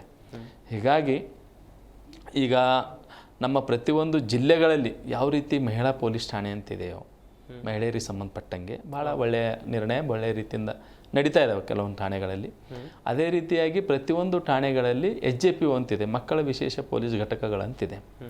ಆ ಪೊಲೀಸ್ ಘಟಕಗಳು ಭಾಳಷ್ಟು ಇನ್ನಷ್ಟು ಒಂದು ರಚನಾತ್ಮಕವಾಗಿ ಈ ಕೆಲವೊಂದು ನಾವು ಭಾಳಷ್ಟು ಈ ರಾಜ್ಯದ ಎಲ್ಲ ಜಿಲ್ಲೆಗಳಲ್ಲಿ ನಾವು ಭೇಟಿ ಕೊಟ್ಟಿದ್ದೀವಿ. ಭೇಟಿ ಕೊಟ್ಟಂಥ ಸಂದರ್ಭದಲ್ಲಿ ಆಯಾ ಜಿಲ್ಲೆಗಳ ಒಂದು ಠಾಣೆಗಳಿಗೆ ನಾವು ಸಹಿತ ಭೇಟಿ ಕೊಡ್ತೀವಿ. ಭೇಟಿ ಕೊಟ್ಟು ಮಕ್ಕಳ ವಿಶೇಷ ಘಟಕ ಯಾವ ರೀತಿ ಕಾರ್ಯನಿರ್ವಹಿಸ್ತಾ ಇದೆ ಅನ್ನೋದ್ರ ಬಗ್ಗೆನೂ ಸಹಿತ ನಾವು ಗಮನಿಸ್ತೇವೆ. ಕೆಲವೊಂದು ಉತ್ಸಾಹಿ ಅಧಿಕಾರಿಗಳು ಇದ್ದ ಕಡೆ ಒಳ್ಳೆಯ ರೀತಿಯಿಂದ ಮಾಡ್ತಾ ಇದ್ದಾರೆ. ಕೆಲವೊಬ್ಬರು ಅದ್ರ ಬಗ್ಗೆ ಇನ್ನೂ ಗಮನನೇ ಹರಿಸ್ತಾ ಇಲ್ಲ. HJPO ಅನ್ನೋದೇ ಗೊತ್ತಿಲ್ಲ, ಯಾವ ರೀತಿ ದಾಖಲೆಗಳು ನಾವು ವಹಿಯನ್ನು ನಿರ್ವಹಣೆ ಮಾಡಬೇಕು ಅನ್ನೋದೇ ಗೊತ್ತಿಲ್ಲ. ಆ ಥರ ಒಂದು ವಿಚಾರಗಳು ಬಂದಾಗ ಭಾಳಷ್ಟು ಕಷ್ಟ ಆಗುತ್ತೆ. 2015 ಬಾಲನ್ಯಾಯ ಕಾಯ್ದೆ ಜಾರಿಗೆ ಬಂತು. ಇವತ್ತು 10 ವರ್ಷ ಕಳೆದಿದೆ. ಅವತ್ತಿನಿಂದ ಇಲ್ಲಿವರೆಗೆ HJPO ಯೂನಿಟ್ಸ್ ಅಂತೇಳಿ ಎಲ್ಲ ಠಾಣೆಗಳಲ್ಲಿ ಕಾರ್ಯನಿರ್ವಹಣೆ ಮಾಡಬೇಕು. ಅಂದರೆ 10 ವರ್ಷ ಆದರೂ ಸಹಿತ ಕೆಲವೊಂದು ಠಾಣೆಗಳಲ್ಲಿ ಕೆಲವೊಂದು ಪೊಲೀಸರಿಗೆ ಅದ್ರ ಬಗ್ಗೆ ಮಾಹಿತಿ ಇಲ್ಲ ಅಂದರೆ ಮಕ್ಕಳಿಗೆ ರಕ್ಷಣೆ ಮಾಡೋದು ಕಷ್ಟ ಆಗಿಬಿಡುತ್ತೆ. ಈ ಪ್ರಕರಣಗಳ ಸಂಖ್ಯೆ ಏನಿದೆಯಲ್ಲ ಇದು ಭಾಳ ಕಡಿಮೆ. ಇದು ಗಮನಕ್ಕೆ ಬಂದಂಥದ್ದು ಈಗ ದಾಖಲೆ ಆದಂಥ ಸಂಖ್ಯೆ ಏನಿದೆಯಲ್ಲ ತೀರಾ ಕಮ್ಮಿ. ನನ್ನ ಪ್ರಕಾರ ಒಂದು 100 ಮಕ್ಕಳು ಸಮಸ್ಯೆ ಅಂದರೆ 100 ಮಕ್ಕಳು ಕಿಡ್ನಾಪ್ ಆಗಿದ್ರೆ 25 ಮಕ್ಕಳು ಮಾತ್ರ ವರದಿಯಾಗಿದೆ. ನಾ ಹೇಳ್ದಲ್ಲ, ಎಷ್ಟೋ ಜನರಿಗೆ ಕೆಲವರು ಗೌರವಕ್ಕಾಗಿ ಅನಿಸ್ತಾರೆ, ಕೆಲವರು ಎಲ್ಲಿ ಹೋಗ್ಬೇಕು ಅನ್ನೋದೇ ಗೊತ್ತಿಲ್ಲ, ಕೆಲವೊಬ್ಬರಿಗೆ ಈ ವ್ಯವಸ್ಥೆ ಮೇಲೆ ನಂಬಿಕೆನೇ ಇಲ್ಲ. ಖಂಡಿತ ವ್ಯವಸ್ಥೆಗೆ ಕೆಲವೊಂದು ರೋಸ್ ಹೋಗಿದ್ದಾರೆ. ಕೆಲವೊಂದು ಘಟನೆಗಳೆಲ್ಲ ಅವ್ರು ಗಮನಿಸ್ತಾ ಇರ್ತಾರೆ. ಜನ ಎಲ್ಲ ರೀತಿ ಎಲ್ಲ ಕಾನೂನು ಗೊತ್ತಿದೆ, ಕಾಯ್ದೆಗಳು ಗೊತ್ತಿದೆ, ಎಲ್ಲ ಗೊತ್ತಿದೆ, ಬಟ್ ಈ ವ್ಯವಸ್ಥೆ ಮೇಲೆ ನಂಬಿಕೆ ಹೋಗ್ಬಿಟ್ಟಿದೆ. ಯಾಕಂದರೆ ನಾವು ಒಂದು ಜವಾಬ್ದಾರಿತ ಸ್ಥಾನದಲ್ಲಿದ್ದಂಥವರು ಆ ಒಂದು ಮಗುವಿಗೆ ಮತ್ತು ಒಂದು ಸಮಾಜದ ಕಡೆಯ ವ್ಯಕ್ತಿಗೆ ನ್ಯಾಯ ಕೊಡಿಸ್ತಕ್ಕಂಥ ದೃಷ್ಟಿಯಲ್ಲಿ ಆಲೋಚನೆ ಮಾಡಿದಾಗ ಮಾತ್ರ ಈ ಥರ ವರದಿಗಳಾಗಲಿಕ್ಕೆ ಮತ್ತು ಅವು ವರದಿಯಾದಂಥ ಮಕ್ಕಳು ಸಮಸ್ಯೆದಲ್ಲಿ ಸಿಲ್ಕೊಂಡಂಥ ಮಕ್ಕಳು ಪುನಃ ಕುಟುಂಬದ ಮಡಿಲಿಗೆ ಸೇರಿಸಲಿಕ್ಕೆ ಸಾಧ್ಯ ಇದೆ. ಇಲ್ಲಾಂದರೆ ಅದು ಒಂದು ವಸ್ತು ಆಗಿ ಹೋಗುತ್ತೆ ವಿನ ವ್ಯಕ್ತಿಯಾಗಿರಲ್ಲ. ತುಂಬ ಚೆನ್ನಾಗಿ ಹೇಳ್ತಾ ಇದ್ರು ಸರ್ ಕೂಡ. ಗಮನಿಸ್ತಾ ಇದ್ರೆ ವೀಕ್ಷಕರೇ, ಒಂದ್ ಕಡೆಯಲ್ಲಿ ಮಕ್ಕಳಿಗಿರುವಂಥ ಹಕ್ಕುಗಳು ಅದು ಯಾವ ರೀತಿಯಾಗಿ ಉಲ್ಲಂಘನೆ ಆಗ್ತಾ ಇದೆ, ಹಾಗೇನೆ ಈ ಕಿಡ್ನಾಪ್ ಆದಂಥ ಮಕ್ಕಳ ದುರ್ಬಳಕೆ ಈ ವಿಚಾರವಾಗೂ ಕೂಡ ಮಾಹಿತಿಯನ್ನು ಕೊಡ್ತಾ ಹೋಗ್ತೀವಿ. ಮಕ್ಕಳ ಕಿಡ್ನಾಪ್ ಪ್ರಕರಣ, ಮಕ್ಕಳನ್ನ ಕಿಡ್ನಾಪ್ ಮಾಡಿ ವೇಶ್ಯಾವಾಟಿಕೆಗೆ ತಳ್ತಾರೆ, ಭಿಕ್ಷಾಟನೆಗೆ ತಳ್ತಾರೆ, ಮಕ್ಕಳ ಅಂಗಾಂಗವನ್ನ ಕದ್ದು ಮಾರಾಟ ಮಾಡ್ತಾರೆ. ಹೀಗೆ ದೊಡ್ಡ ಜಾಲವೇ ಇದ್ರ ಹಿಂದೆ ಇದೆ ಎನ್ನುವುದಾಗಿ ನಾವು ನಿಮಗೆ ಮಾಹಿತಿಯನ್ನು ಕೊಡ್ತಾ ಇದ್ವಿ. ಮಕ್ಕಳ ಬಗ್ಗೆ ಪೋಷಕರಿಗೂ ಕೂಡ ಜಾಗೃತರಾಗಿರಬೇಕು, ಅಥವಾ ಶಿಕ್ಷಕರು ಕೂಡ ಜಾಗೃತರಾಗಿರಬೇಕು, ಸಾರ್ವಜನಿಕರಿಗೂ ಕೂಡ ಜವಾಬ್ದಾರಿ ಇಂಥ ಕೇಸ್ಗಳಲ್ಲಿ ಖಂಡಿತವಾಗ್ಲೂ ಇದೆ. ಡಾಕ್ಟರ್ ಮಮತಾ ಅವರನ್ನ ಮಾತನಾಡಿಸ್ತಾ ಹೋಗೋಣ. ಮೇಡಮ್, ಇಲ್ಲಿ ಮಕ್ಕಳನ್ನೇ ಯಾಕೆ ಟಾರ್ಗೆಟ್ ಮಾಡಲಾಗ್ತಾ ಇದೆ, ಅದರಲ್ಲೂ ಹೆಚ್ಚು ಹೆಣ್ಮಕ್ಳೇ ಯಾಕೆ ಅಂತೇಳಿ? ಹೆಣ್ಣು ಮಕ್ಕಳು ಬಹಳಷ್ಟು ವಿಷಯದಲ್ಲಿ ಪ್ರಾಫಿಟಬಲ್ ಅವರಿಗೆ. ನಮ್ಮ ದೇಶದಲ್ಲಿ ಎಲ್ಲ ದೊಡ್ಡ ದೊಡ್ಡ ನಗರಗಳು ನೀವು ನೋಡ್ಕೊಳ್ಳಿ, ಅಲ್ಲಿ ಒಂದು ರೆಡ್ ಲೈಟ್ ಏರಿಯಾ ಇದ್ದೇ ಇರುತ್ತೆ. ಆ ಮಕ್ಕಳನ್ನ ಎಲ್ಲೆಲ್ಲಿಂದಲೋ ಯಾವುದೋ ರಾಜ್ಯದಿಂದ ಇನ್ಯಾವುದೋ ಮಾರ್ಗದ ಮೂಲಕ ಇಂಥ ಮಕ್ಕಳನ್ನ ನೋಡಿಕೊಂಡು ಅಪ್ರಾಪ್ತರಾದಷ್ಟು ಅವ್ರಿಗೆ ಒಳ್ಳೆಯದು. ಯಾಕಂದರೆ ಅವರು ಕ್ಯಾಪ್ಟಿವ್ ಆಗಿದ್ದಷ್ಟು, ಅವ್ರಿಗೆ ಬಲ ಇಲ್ಲದಿರೋದಿಷ್ಟು ಅವರಿಗೆ ಇನ್ನೂ ತುಂಬ ಸಹಾಯ ಆಗ್ತಾ ಇದೆ. ಅದಕ್ಕೆ ಇಂಥ ಮಕ್ಕಳನ್ನೇ ಅವರು ಟಾರ್ಗೆಟ್ ಮಾಡ್ತಾರೆ, ಇಂಥ ಮಕ್ಕಳನ್ನೇ ಬಳಸ್ಕೊಳ್ತಾರೆ. ಇಂಥ ಮಕ್ಕಳನ್ನ ಯಾವ ರೀತಿಯಾದರೂ ಆಗ್ಬೋದು. ಕೆಲವು ಸಲ ಇಂಥ ಮಕ್ಕಳನ್ನ ಬೇರೆ ದೇಶಕ್ಕೆ ಕಳಿಸೋವಂಥದ್ದು ಇದೆ, ಎಲ್ಲೋ ಹ್ಯೂಮನ್ ಟ್ರಾಫಿಕಿಂಗ್ ಮೂಲಕ ದುಬೈಗೋ ಅಥವಾ ಸೌದಿಗೋ, ಈ ಥರ ಮಿಡಲ್ ಈಸ್ಟರ್ನ್ ಕಂಟ್ರೀಸ್ಗೋ, ಯಾಕಂದರೆ ಮೇಡಾಗಿ ಕಳಿಸ್ಬೋದು, ರೆಡ್ ಲೈಟ್ ಏರಿಯಾಗೆ ಕಳಿಸ್ಬೋದು, ಆರ್ಗನ್ ಕಸಿಗೆ ಕಳಿಸ್ಬೋದು. ಒಂದು case, if you are allow I am able to represent, ಒಂದು ಮಗು ಹೀಗೆ ಪ್ರೇಮ ಪ್ರೀತಿ ಪಾಶದಲ್ಲಿ ಬಿದ್ದು ಆ ಮಗು ಆರ್ಕ್ಯೂಟ್ ಈ ಥರ ಸರ್ಕ್ಯೂಟಲ್ಲಿ ಹಳೆ ಕೇಸಿದ್ದು, ಆ ಮಗು ಅದಕ್ಕೆ ಬಿದ್ದು ಯಾವುದೋ ಒಂದು ಚೆನ್ನಾಗಿ ಇಂಗ್ಲೀಷ್ ಮಾತಾಡೋ ಒಂದು ವ್ಯಕ್ತಿ ಬಲೆ ಬೀಸಿದ, ಹುಡುಗಿ ಹೋದ್ಲು. ಆ ಹುಡುಗಿನ ಆ ವ್ಯಕ್ತಿ ತಿರುಪತಿಗೆ ಕರ್ಕೊಂಡು ಹೋದ. ತಿರುಪತಿಗೆ ಕರ್ಕೊಂಡು ಹೋಗ್ಬಿಟ್ಟು he is to drugger all the time. So ಅವಳು ಏನೋ ಒಂದು ಮೆಡಿಸಿನ್ ಕೊಟ್ಟು ಆಕೆ ಮಲ್ಕೊಂಡಿರ್ಬೇಕಾದ್ರೆ ರೂಮ್ ಬಾಗಲ್ ತೆಗೆದಿರ್ತಿದ್ದಾರೆ ಲಾಡ್ಜಿಗೆ, ಜನ ಬಂದು ಹೋಗ್ತಿದ್ರು. ಆ ಹುಡುಗಂದು ಪ್ಲಾನ್ ಏನಿತ್ತು, ಯಾರು ಜಾಸ್ತಿ ದುಡ್ಡು ಕೊಡ್ತಾರೋ ಅದ್ರ ಪ್ರಕಾರ. ವೈಶಾವೇಟಿಕೆಯವರು ಆ ಹುಡುಗಿಗೆ ಜಾಸ್ತಿ ದುಡ್ಡು ಕೊಟ್ಟರೆ ಅವಳನ್ನ ಅದಕ್ಕೆ ಬ್ರಾತಲ್ಗೆ ಸೇಲ್ ಮಾಡ್ತೀನಿ, ಆರ್ಗನ್ ಕಸಿಯವರು ಜಾಸ್ತಿ ದುಡ್ಡು ಕೊಟ್ಟರೆ ಅವಳನ್ನ ಅದಕ್ಕೆ ಸೇಲ್ ಮಾಡ್ತೀನಿ. ಈ ಟೈಮ್ನಲ್ಲಿ ಒಂದು ದಿವಸ ಮಗು ತಿಂದದೀರ ನೋಡಿಕೊಂಡು ಹೇಗೋ ಮೊಬೈಲ್ ಇಟ್ಕೊಂಡು ಆ ಅಕ್ಕನ ಕಾಂಟ್ಯಾಕ್ಟ್ ಮಾಡಿ, ಆವಾಗ entire team went and rescued her. ಮಗು ಇದ್ದಿದ್ದು ಮೈಸೂರು, ರೆಸ್ಕ್ಯೂ ಆಗಿದ್ದು ತಿರುಪತಿನಲ್ಲಿ. ಈ ರೀತಿ ಬಾರ್ಡರ್ಗಳಿದೆ ಮಧ್ಯ. ಆ ಮಗು ಪೇರೆಂಟ್ಸು ಕಂಪ್ಲೇಂಟ್ ಕೂಡ ಲಾಡ್ಜ್ ಮಾಡಿರಲಿಲ್ಲ ಸರ್ ಹೇಳ್ದಂಗೆ. ಸೊ ಈ ಥರ ಎಷ್ಟೋ ಕೇಸಸ್ ಇದೆ, ಇದು ನಮ್ಮ ಕಣ್ಣು ಮುಂದೆ ನಡೀತಾ ಇದೆ, ನಮಗೆ ಗೊತ್ತಾಗ್ತಾನೇ ಇಲ್ಲ ಅನ್ನೋದು ಒಂದು ಪ್ರಾಬ್ಲಮ್. ಹೆಣ್ಣು ಮಕ್ಕಳು are very vulnerable. Hemant sir, ಅಂಗಾಂಗ ಮಾರಾಟ ದಂಧೆ ಕೂಡ ಇದು ದೊಡ್ಡ ಜಾಲ. ಈ ಬಗ್ಗೆ ಹೇಳ್ತಾ ಹೋಗೋದಾದ್ರೆ ಸರ್, ಮಕ್ಕಳನ್ನ ಕಿಡ್ನಾಪ್ ಮಾಡಿ ಅಂಗಾಂಗವನ್ನ ಮಾರಾಟ ಮಾಡುವಂತ ದಂಧೆಗಳು ಕೂಡ ನಡೀತಾ ಇದೆ ಎನ್ನುವಂಥ ವಿಚಾರ ಅದು ಇರ್ಬೋದು ಖಂಡಿತ. ಏಕೆ ಅಂದರೆ ಕೋವಿಡ್ ಸಂದರ್ಭದಲ್ಲಿ ನಮಗೆ ಫೋನ್ ಮಾಡಿದ್ರು ಸರ್, ಅಲ್ಲಿ ಒಂದು ಸಂಸ್ಥೆನಲ್ಲಿ ನಾನು ಒಂದು ಮಗುನ ನೋಡಿದೆ. ಅದು ನೋಡಿದ ಮೇಲೆ ಒಂದು ಸ್ವಲ್ಪ ದಿವಸ ಆದಮೇಲೆ ಆ ಮಗು ಇರಲಿಲ್ಲ, ಅಂದರೆ 18-19 ವರ್ಷ. ಈ ಥರ ಏನಾದರೂ ಇದ್ದರೆ ನೋಡಿ ಸರ್, ಅವ್ರು ಏನಾದರೂ ಕೋವಿಡಲ್ಲಿ ತೀರೋದ ಅಂತ ಹೇಳಿ ಅಂಗಾಂಗಕ್ಕೋಸ್ಕರ ಏನಾದರೂ ಮಾರ್ತಾರೆ ಅಂತ ಹೇಳಿ 3-4 ಜನ ನನಗೆ ಆ ಸಂದರ್ಭದಲ್ಲಿ ಫೋನ್ ಮಾಡಿದ್ರು. ಈ ರೀತಿ ನಮಗೆ ಗೊತ್ತಾಗಲ್ಲ. ಈ ಎಷ್ಟೋ ಮಕ್ಕಳು ಆಶ್ರಮದಲ್ಲಿದ್ದಾರೆ, ಬೇರೆ ಬೇರೆ ಆಶ್ರಮದಲ್ಲಿದ್ದಾರೆ. ಇನ್ನು ಕೆಲವರು ಆಶ್ರಮದಲ್ಲಿ ವಯಸ್ಸಾದವ್ರ ಜೊತೆ ಮಕ್ಕಳನ್ನ ಇಟ್ಕೊಂಡಿದ್ದಾರೆ. ಅದು ಯಾವುದೇ ಒಂದು ಕಾನೂನು ಬಾಹಿರವಾಗಿ ಇಟ್ಕೊಂಡಿದ್ದಾರೆ. Old age ಹೋಮಲ್ಲಿ ಇಟ್ಕೊಬಾರ್ದು. ಮಕ್ಕಳದೇ ಆದ್ರೆ ಅವರು ಲೈಸೆನ್ಸ್ ತಗೊಂಡು ನಮ್ಮಲ್ಲಿ ಅದನ್ನ ಇಟ್ಕೊಬೇಕು. ಅವರು ಹಣ ಮಾಡೋದಕ್ಕೋಸ್ಕರ ವಯಸ್ಸಾದವ್ರ ಜೊತೆ ಈ ಮಕ್ಕಳನ್ನ ಇಟ್ಕೊಳ್ತಾರೆ. ಅವ್ರ ಲೆಕ್ಕ ಇಲ್ಲ, ಅವ್ರ ಪೇರೆಂಟ್ಸ್ ಯಾರು, ಅವ್ರು ಇದ್ದಾರಾ, ಅವ್ರನ್ನ ಕಾಯ್ದೆ ಪ್ರೊಡ್ಯೂಸ್ ಮಾಡಬೇಕು, ಅದೆಲ್ಲ ಏನಿಲ್ಲ, ಅದು ಲೆಕ್ಕನೇ ಇಲ್ಲ. ಆಮೇಲೆ ಏನಾದರೂ ಅನ್ನೋದು ಲೆಕ್ಕ ಅದು ಗೊತ್ತಾಗಲ್ಲ. ಅದೂ ಅವರು ಸರ್ಕಾರದ ಏನಿದೆ ಅವ್ರ ಕಾನೂನು ಚೌಕಟ್ಟಿನಲ್ಲಿ ನಡೆಸಬೇಕು, ಆ ಥರದ್ದನ್ನು ಮಾಡಬೇಕು. ಅದು ಮಾಡದೇ ಇರೋದಕ್ಕೆ ಈ ಥರ ಏನಾರ ಆಗ್ತಾ ಇದೆ ಅಂತ ಹೇಳಿ ಅದು ಒಂದು. ಮತ್ತೆ ಸುಪ್ರೀಂ ಕೋರ್ಟು ಕೋವಿಡ್ ಸಂದರ್ಭದಲ್ಲಿ 4 ಲಕ್ಷ ಮಕ್ಕಳು ಸಂಸ್ಥೆನಲ್ಲಿ ಇದ್ದಾರೆ ಅಂತ ಒಂದು ರಿಪೋರ್ಟ್ ತೋರ್ತು. ಆಮೇಲೆ ಆ 4 ಲಕ್ಷ ಮಕ್ಕಳು ಕೋವಿಡ್ ಸಂದರ್ಭದಲ್ಲಿ ಮನೆಗೆ ಕಳಿಸಿ ಅಂತ ಆಯ್ತು. ಒಂದು 2 ಲಕ್ಷ ಮಕ್ಕಳಿಗೆ ಪೇರೆಂಟ್ಸ್ ಇರ್ಬೋದು, 2 ಲಕ್ಷ ಮಕ್ಕಳಿಗೆ ಪೇರೆಂಟ್ಸು ಇಲ್ಲ ಅಂದರೆ ಅವ್ರನ್ನ ಏನು ಮಾಡಬೇಕು, ಎಲ್ಲಿಗೆ ಕಳಿಸ್ಬೇಕು? ಅವ್ರು ಯಾರು ಅವ್ರ ಪೇರೆಂಟ್ಸು, ಯಾರು ಪತ್ತೆ ಹಚ್ಚೋದು ಯಾರು, ಅದು ಮಾಡಬೇಕು. ಮತ್ತು ಇನ್ನೊಂದು ನೀವು ಹೇಳಿದ್ದು ಅಂಗಾಂಗ, ಅದು ಭಿಕ್ಷಾಟನೆ ಮಾಡೋಕೆ ಹೋಗಿ ಅಂಗ ಊನ ಮಾಡಿಬಿಟ್ಟು ಭಿಕ್ಷಾಟನೆ ಮಾಡಿಸಿದ್ದಾರೆ. ಆ ಥರ ಪ್ರಕರಣಗಳು ದಾಖಲಾಗಿದೆ. ಮತ್ತು ಬೇರೆ ಕಡೆ ಇಲ್ಲಿ ನಮ್ಮ ಮೆಜೆಸ್ಟಿಕ್ಕಲ್ಲಿ ಇಳಿದ ಮಕ್ಕಳನ್ನ ಬೇರೆ ಬೇರೆ ವ್ಯಕ್ತಿಗಳಿದ್ದಾರೆ, ಜಾಲ ಇದೆ. ಅವರು ಭಿಕ್ಷಾಟನೆಗೆ ಕರ್ಕೊ ಹೋಗ್ತಾರೆ, ಬೇರೆ ದಂಧೆಗೆ ಅವ್ರನ್ನ ಹೆಣ್ಮಕ್ಳು ಸಿಕ್ಕಿದ್ರೆ ಅಲ್ಲೇ ಮಾತಾಡಿಸ್ಕೊಂಡು ಬನ್ನಿ ನಿನಗೆ ಕೆಲಸ ಕೊಡಿಸ್ತೀವಿ ಅಂತ ಹೇಳ್ಕೊಂಡು ಕರ್ಕೊಂಡೋಗಿ ದಂಧೆಗೆ ಸೇರಿಸ್ತಾರೆ, ಬಾಂಬೆಗೆ ಕರ್ಕೊಂಡು ಹೋಗ್ತಾರೆ. ಈ ಥರ ಎಲ್ಲ ವ್ಯವಸ್ಥಿತ ಜಾಲ ಇದೆ. ಮತ್ತೆ ಸೌದಿಗೂ ಕರ್ಕೊಂಡು ಹೋಗ್ತಾರೆ ಅಂತ ವ್ಯವಸ್ಥೆಗಳಿದೆ. ಯಾಕೆಂದರೆ ಆ ಮಕ್ಕಳು ಪತ್ತೆ ಆಗ್ತಾ ಇಲ್ಲ ಅಂದರೆ ಈ ಥರ ಅನುಮಾನ ಎಲ್ಲರಿಗೂ ವಾಸ್ತವ ಸತ್ಯ ಆಗುತ್ತೆ. ಇದು ಅವರೆಲ್ಲೋ ಇದನ್ನು ನಮ್ಮ ರಾಜ್ಯದಲ್ಲಿ ಇದ್ರೆ ನಮಗೆ ಗೊತ್ತಾಗ್ಬೇಕಲ್ಲ, ಸಿಗ್ಬೇಕಲ್ವಾ ಅಂತ. ಎಲ್ಲಿ ಮಾನವ ಕಳ್ಳ ಸಾಗಣೆ ಆಗ್ತಾ ಇದೆ ಅದನ್ನ ಪತ್ತೆ ಹಚ್ಚಬೇಕು. ಆ ಪೋಷಕರ ಮಡಿಲಿಗೆ ಯಾರು ಹೆಣ್ಣು ಮಕ್ಕಳು ಇದ್ದಾರೆ, ಗಂಡು ಮಕ್ಕಳು ಇದ್ದಾರೆ, ಅವ್ರನ್ನ ಪೋಷಕರ ಮಡಿಲಿಗೆ ಒಪ್ಸೋ ಅಂತ ಕೆಲಸ ನಮ್ಮ ಪೊಲೀಸ್ ಇಲಾಖೆ ಮಾಡಬೇಕು. ಆದರೆ ಎಲ್ಲರೂ ಜವಾಬ್ದಾರರೇ, ಸಮಾಜ ಜವಾಬ್ದಾರಿ ಅಂತ ಹೇಳಿದ್ರೆ everybody is responsible, then nobody is responsible ಆಗಬಾರ್ದು. ಮುಖ್ಯವಾದ ವ್ಯಕ್ತಿಗಳು ರೆಸ್ಪಾನ್ಸಿಬಲ್ ಯಾರು? ನಮ್ಮ ಪೊಲೀಸ್ ಇಲಾಖೆನೇ, ಕಾನೂನು ಸುವ್ಯವಸ್ಥೆ ಕಾಪಾಡಬೇಕಾದವರು ಅವರೇ ಅದನ್ನ ಮಾಡಬೇಕು. ಯಾಕಂದ್ರೆ ಅವರಿಗೆ ಆ ವ್ಯವಸ್ಥೆ ಇದೆ, ಅವರಿಗೆ ಸಾಮರ್ಥ್ಯ ಇದೆ, ಮತ್ತು ಸರ್ಕಾರ ಅವರಿಗೆ ಸೌಲಭ್ಯ ವ್ಯವಸ್ಥೆ ಕೊಟ್ಟಿರೋದ್ರಿಂದ ಅವರು ಅದಕ್ಕೆ ಕ್ರಮ ವಹಿಸಬೇಕು ಅಂತ ಹೇಳಿ ನಾನು ಒತ್ತಾಯ ಮಾಡ್ತೀನಿ. ವೀಕ್ಷಕರೇ ಗಮನಿಸ್ತಾ ಇದ್ರಿ, ನಾನು ಆಗ್ಲೂ ಕೂಡ ಹೇಳ್ತಾ ಇದ್ದೆ, ಒಂದು ಮಗುವಿನ ಜವಾಬ್ದಾರಿ ಆ ಪೋಷಕರದ್ದು ಮಾತ್ರ ಅಲ್ಲ, ಸಮಾಜಕ್ಕೂ ಕೂಡ ಆ ಮಗುವಿನ ಮೇಲೆ ಜವಾಬ್ದಾರಿ ಇರುತ್ತೆ. ವೀಕ್ಷಕರೇ, ಸಿಲಿಕಾನ್ ಸಿಟಿ ಬೆಂಗಳೂರಿನಲ್ಲೇ ಅತಿ ಹೆಚ್ಚು ಮಕ್ಕಳ ಕಿಡ್ನಾಪ್ ಆಗ್ತಾ ಇದೆ. 4849 ಮಕ್ಕಳು ನಮ್ಮ ಬೆಂಗಳೂರಿನಲ್ಲೇ ಕಿಡ್ನಾಪ್ ಆಗ್ತಾರೆ ಅಂತ ಹೇಳಿದ್ರೆ ನಿಜಕ್ಕೂ ಕೂಡ ಆಘಾತಕಾರಿ. ಹಾಗೆಯೇ ಭಿಕ್ಷಾಟನೆ, ಬೇರೆ ಬೇರೆ ವಿಚಾರಕ್ಕೆ ಸಂಬಂಧಿಸಿದಂತೆ ನಾವು ನಿಮಗೆ ಮಾಹಿತಿಯನ್ನು ಕೊಡ್ತಾ ಇದ್ವಿ. ಶಶಿಧರ್ ಸರ್, ಒಂದು ಮಗುವಿನ ಜವಾಬ್ದಾರಿ ಪೋಷಕರದ್ದು ಮಾತ್ರ ಅಲ್ಲ, ಶಿಕ್ಷಕರದ್ದು ಮಾತ್ರ ಅಲ್ಲ, ಸಾಮಾಜಿಕವಾಗೂ ಕೂಡ ಸಾರ್ವಜನಿಕರಿಗೂ ಕೂಡ ಒಂದಷ್ಟು ಜವಾಬ್ದಾರಿ ಇರುತ್ತೆ. ಯಾಕಂತ ಹೇಳಿದ್ರೆ ಒಂದು ಮಗು ಸಾರ್ವಜನಿಕವಾಗಿ ಭಿಕ್ಷಾಟನೆಯನ್ನು ಮಾಡುವಂಥ ಸಂದರ್ಭದಲ್ಲಿ ನಾನು ಹೋಗಿಯೂ ಕೇಳ್ಬೋದು, ಯಾಕೆ ನೀನು ಭಿಕ್ಷಾಟನೆ ಮಾಡ್ತಾ ಇದೆಯಾ, ನಿನ್ನನ್ನು ಯಾರು ಕಳಿಸಿದ್ದು, ಹೀಗೆ ಕೇಳೋರ ಸಂಖ್ಯೆ ಕಡಿಮೆ ಆಗ್ತಾ ಇದೆಯಾ, ಹೇಗೆ ಸರ್? ಹೌದು, ನಮ್ಮ ಸಮಾಜದಲ್ಲಿ ಹೇಗಿದೆ ಅಂದರೆ ತಾನಾಯಿತು, ತನ್ನ ಕುಟುಂಬ ಆಯಿತು, ತನ್ನ ಬದುಕಾಯಿತು, ನಾನಷ್ಟು ಸರಿಯಾಗಿದ್ದರೆ ಸಾಕು. ಉಳಿದವರು ಅವರು ಗಮನ ಹರಿಸ್ಲಿಕ್ಕೆ ಈ ವ್ಯವಸ್ಥೆಯಲ್ಲಿ ಅವರಿಗೆ ಸಮಯನೇ ಇಲ್ಲ. ನಾನು ಮುಗಿದಾಯ್ತು ಅಷ್ಟೇ. ಅಮ್ಮಮ್ಮ ಅಂದ್ರೆ ತನ್ನ ಕುಟುಂಬ. ಅದನ್ನು ಕುಟುಂಬದು ಇವಾಗ ಕಡಿಮೆ ಆಗ್ತಾ ಇದೆ. ವ್ಯಕ್ತಿಗತ ಪ್ರೀತಿ ಜಾಸ್ತಿ ಆಗ್ತಾ ಇದೆ.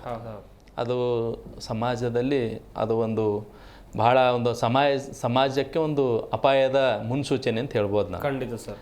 ಹೀಗಾಗಿ ಈ ಸಮಾಜ ಅಂತಕ್ಕಂಥ ಪದ ಬಂದ ಮೇಲೆ ಸಮಾಜದಲ್ಲಿರ್ತಕ್ಕಂಥ ಪ್ರತಿಯೊಂದು ಸಕಲ ಜೀವಾತ್ಮನಿಗೆ ಲೇಸನ್ನು ಬಯಸಬೇಕು.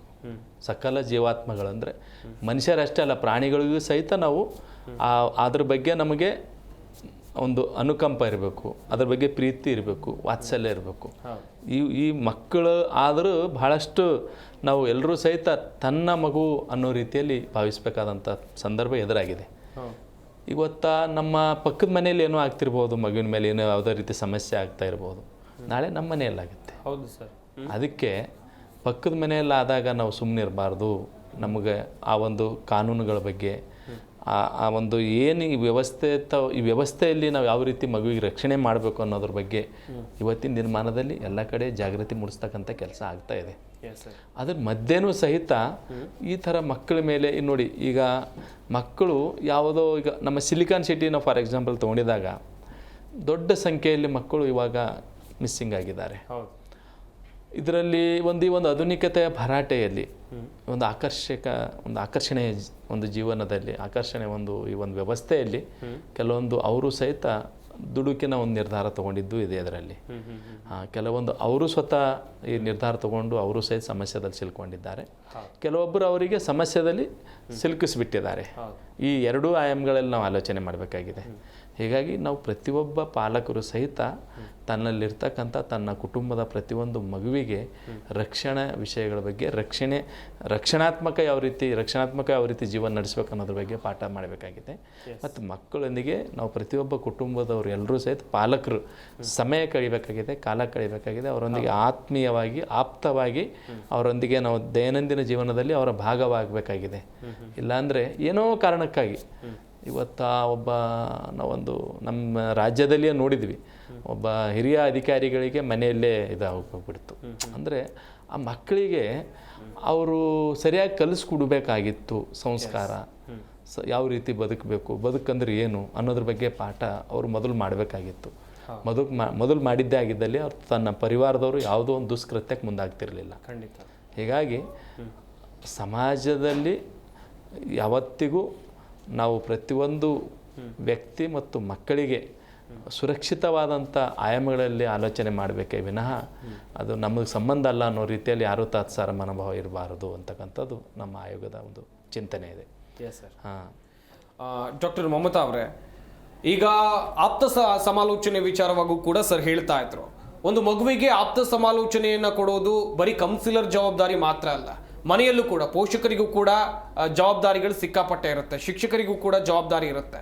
ಮಕ್ಕಳಲ್ಲಿ ಸ್ಟ್ರಾಂಗ್ ಮೆಂಟಾಲಿಟಿ ಬರಬೇಕು. ಇಂಥ ಪ್ರಕರಣಗಳಿಗೆ ಅಥವಾ ಇಂಥ ಆಸೆ ಆಮಿಷಗಳಿಗೆ ಮಕ್ಕಳು ಆಗಬಾರ್ದು, ಒಂದು ಸ್ಟ್ರಾಂಗ್ ಮೆಂಟಾಲಿಟಿ ಬರಬೇಕು ಅಂತ ಹೇಳಿದ್ರೆ ಏನು ಮಾಡಬೇಕು?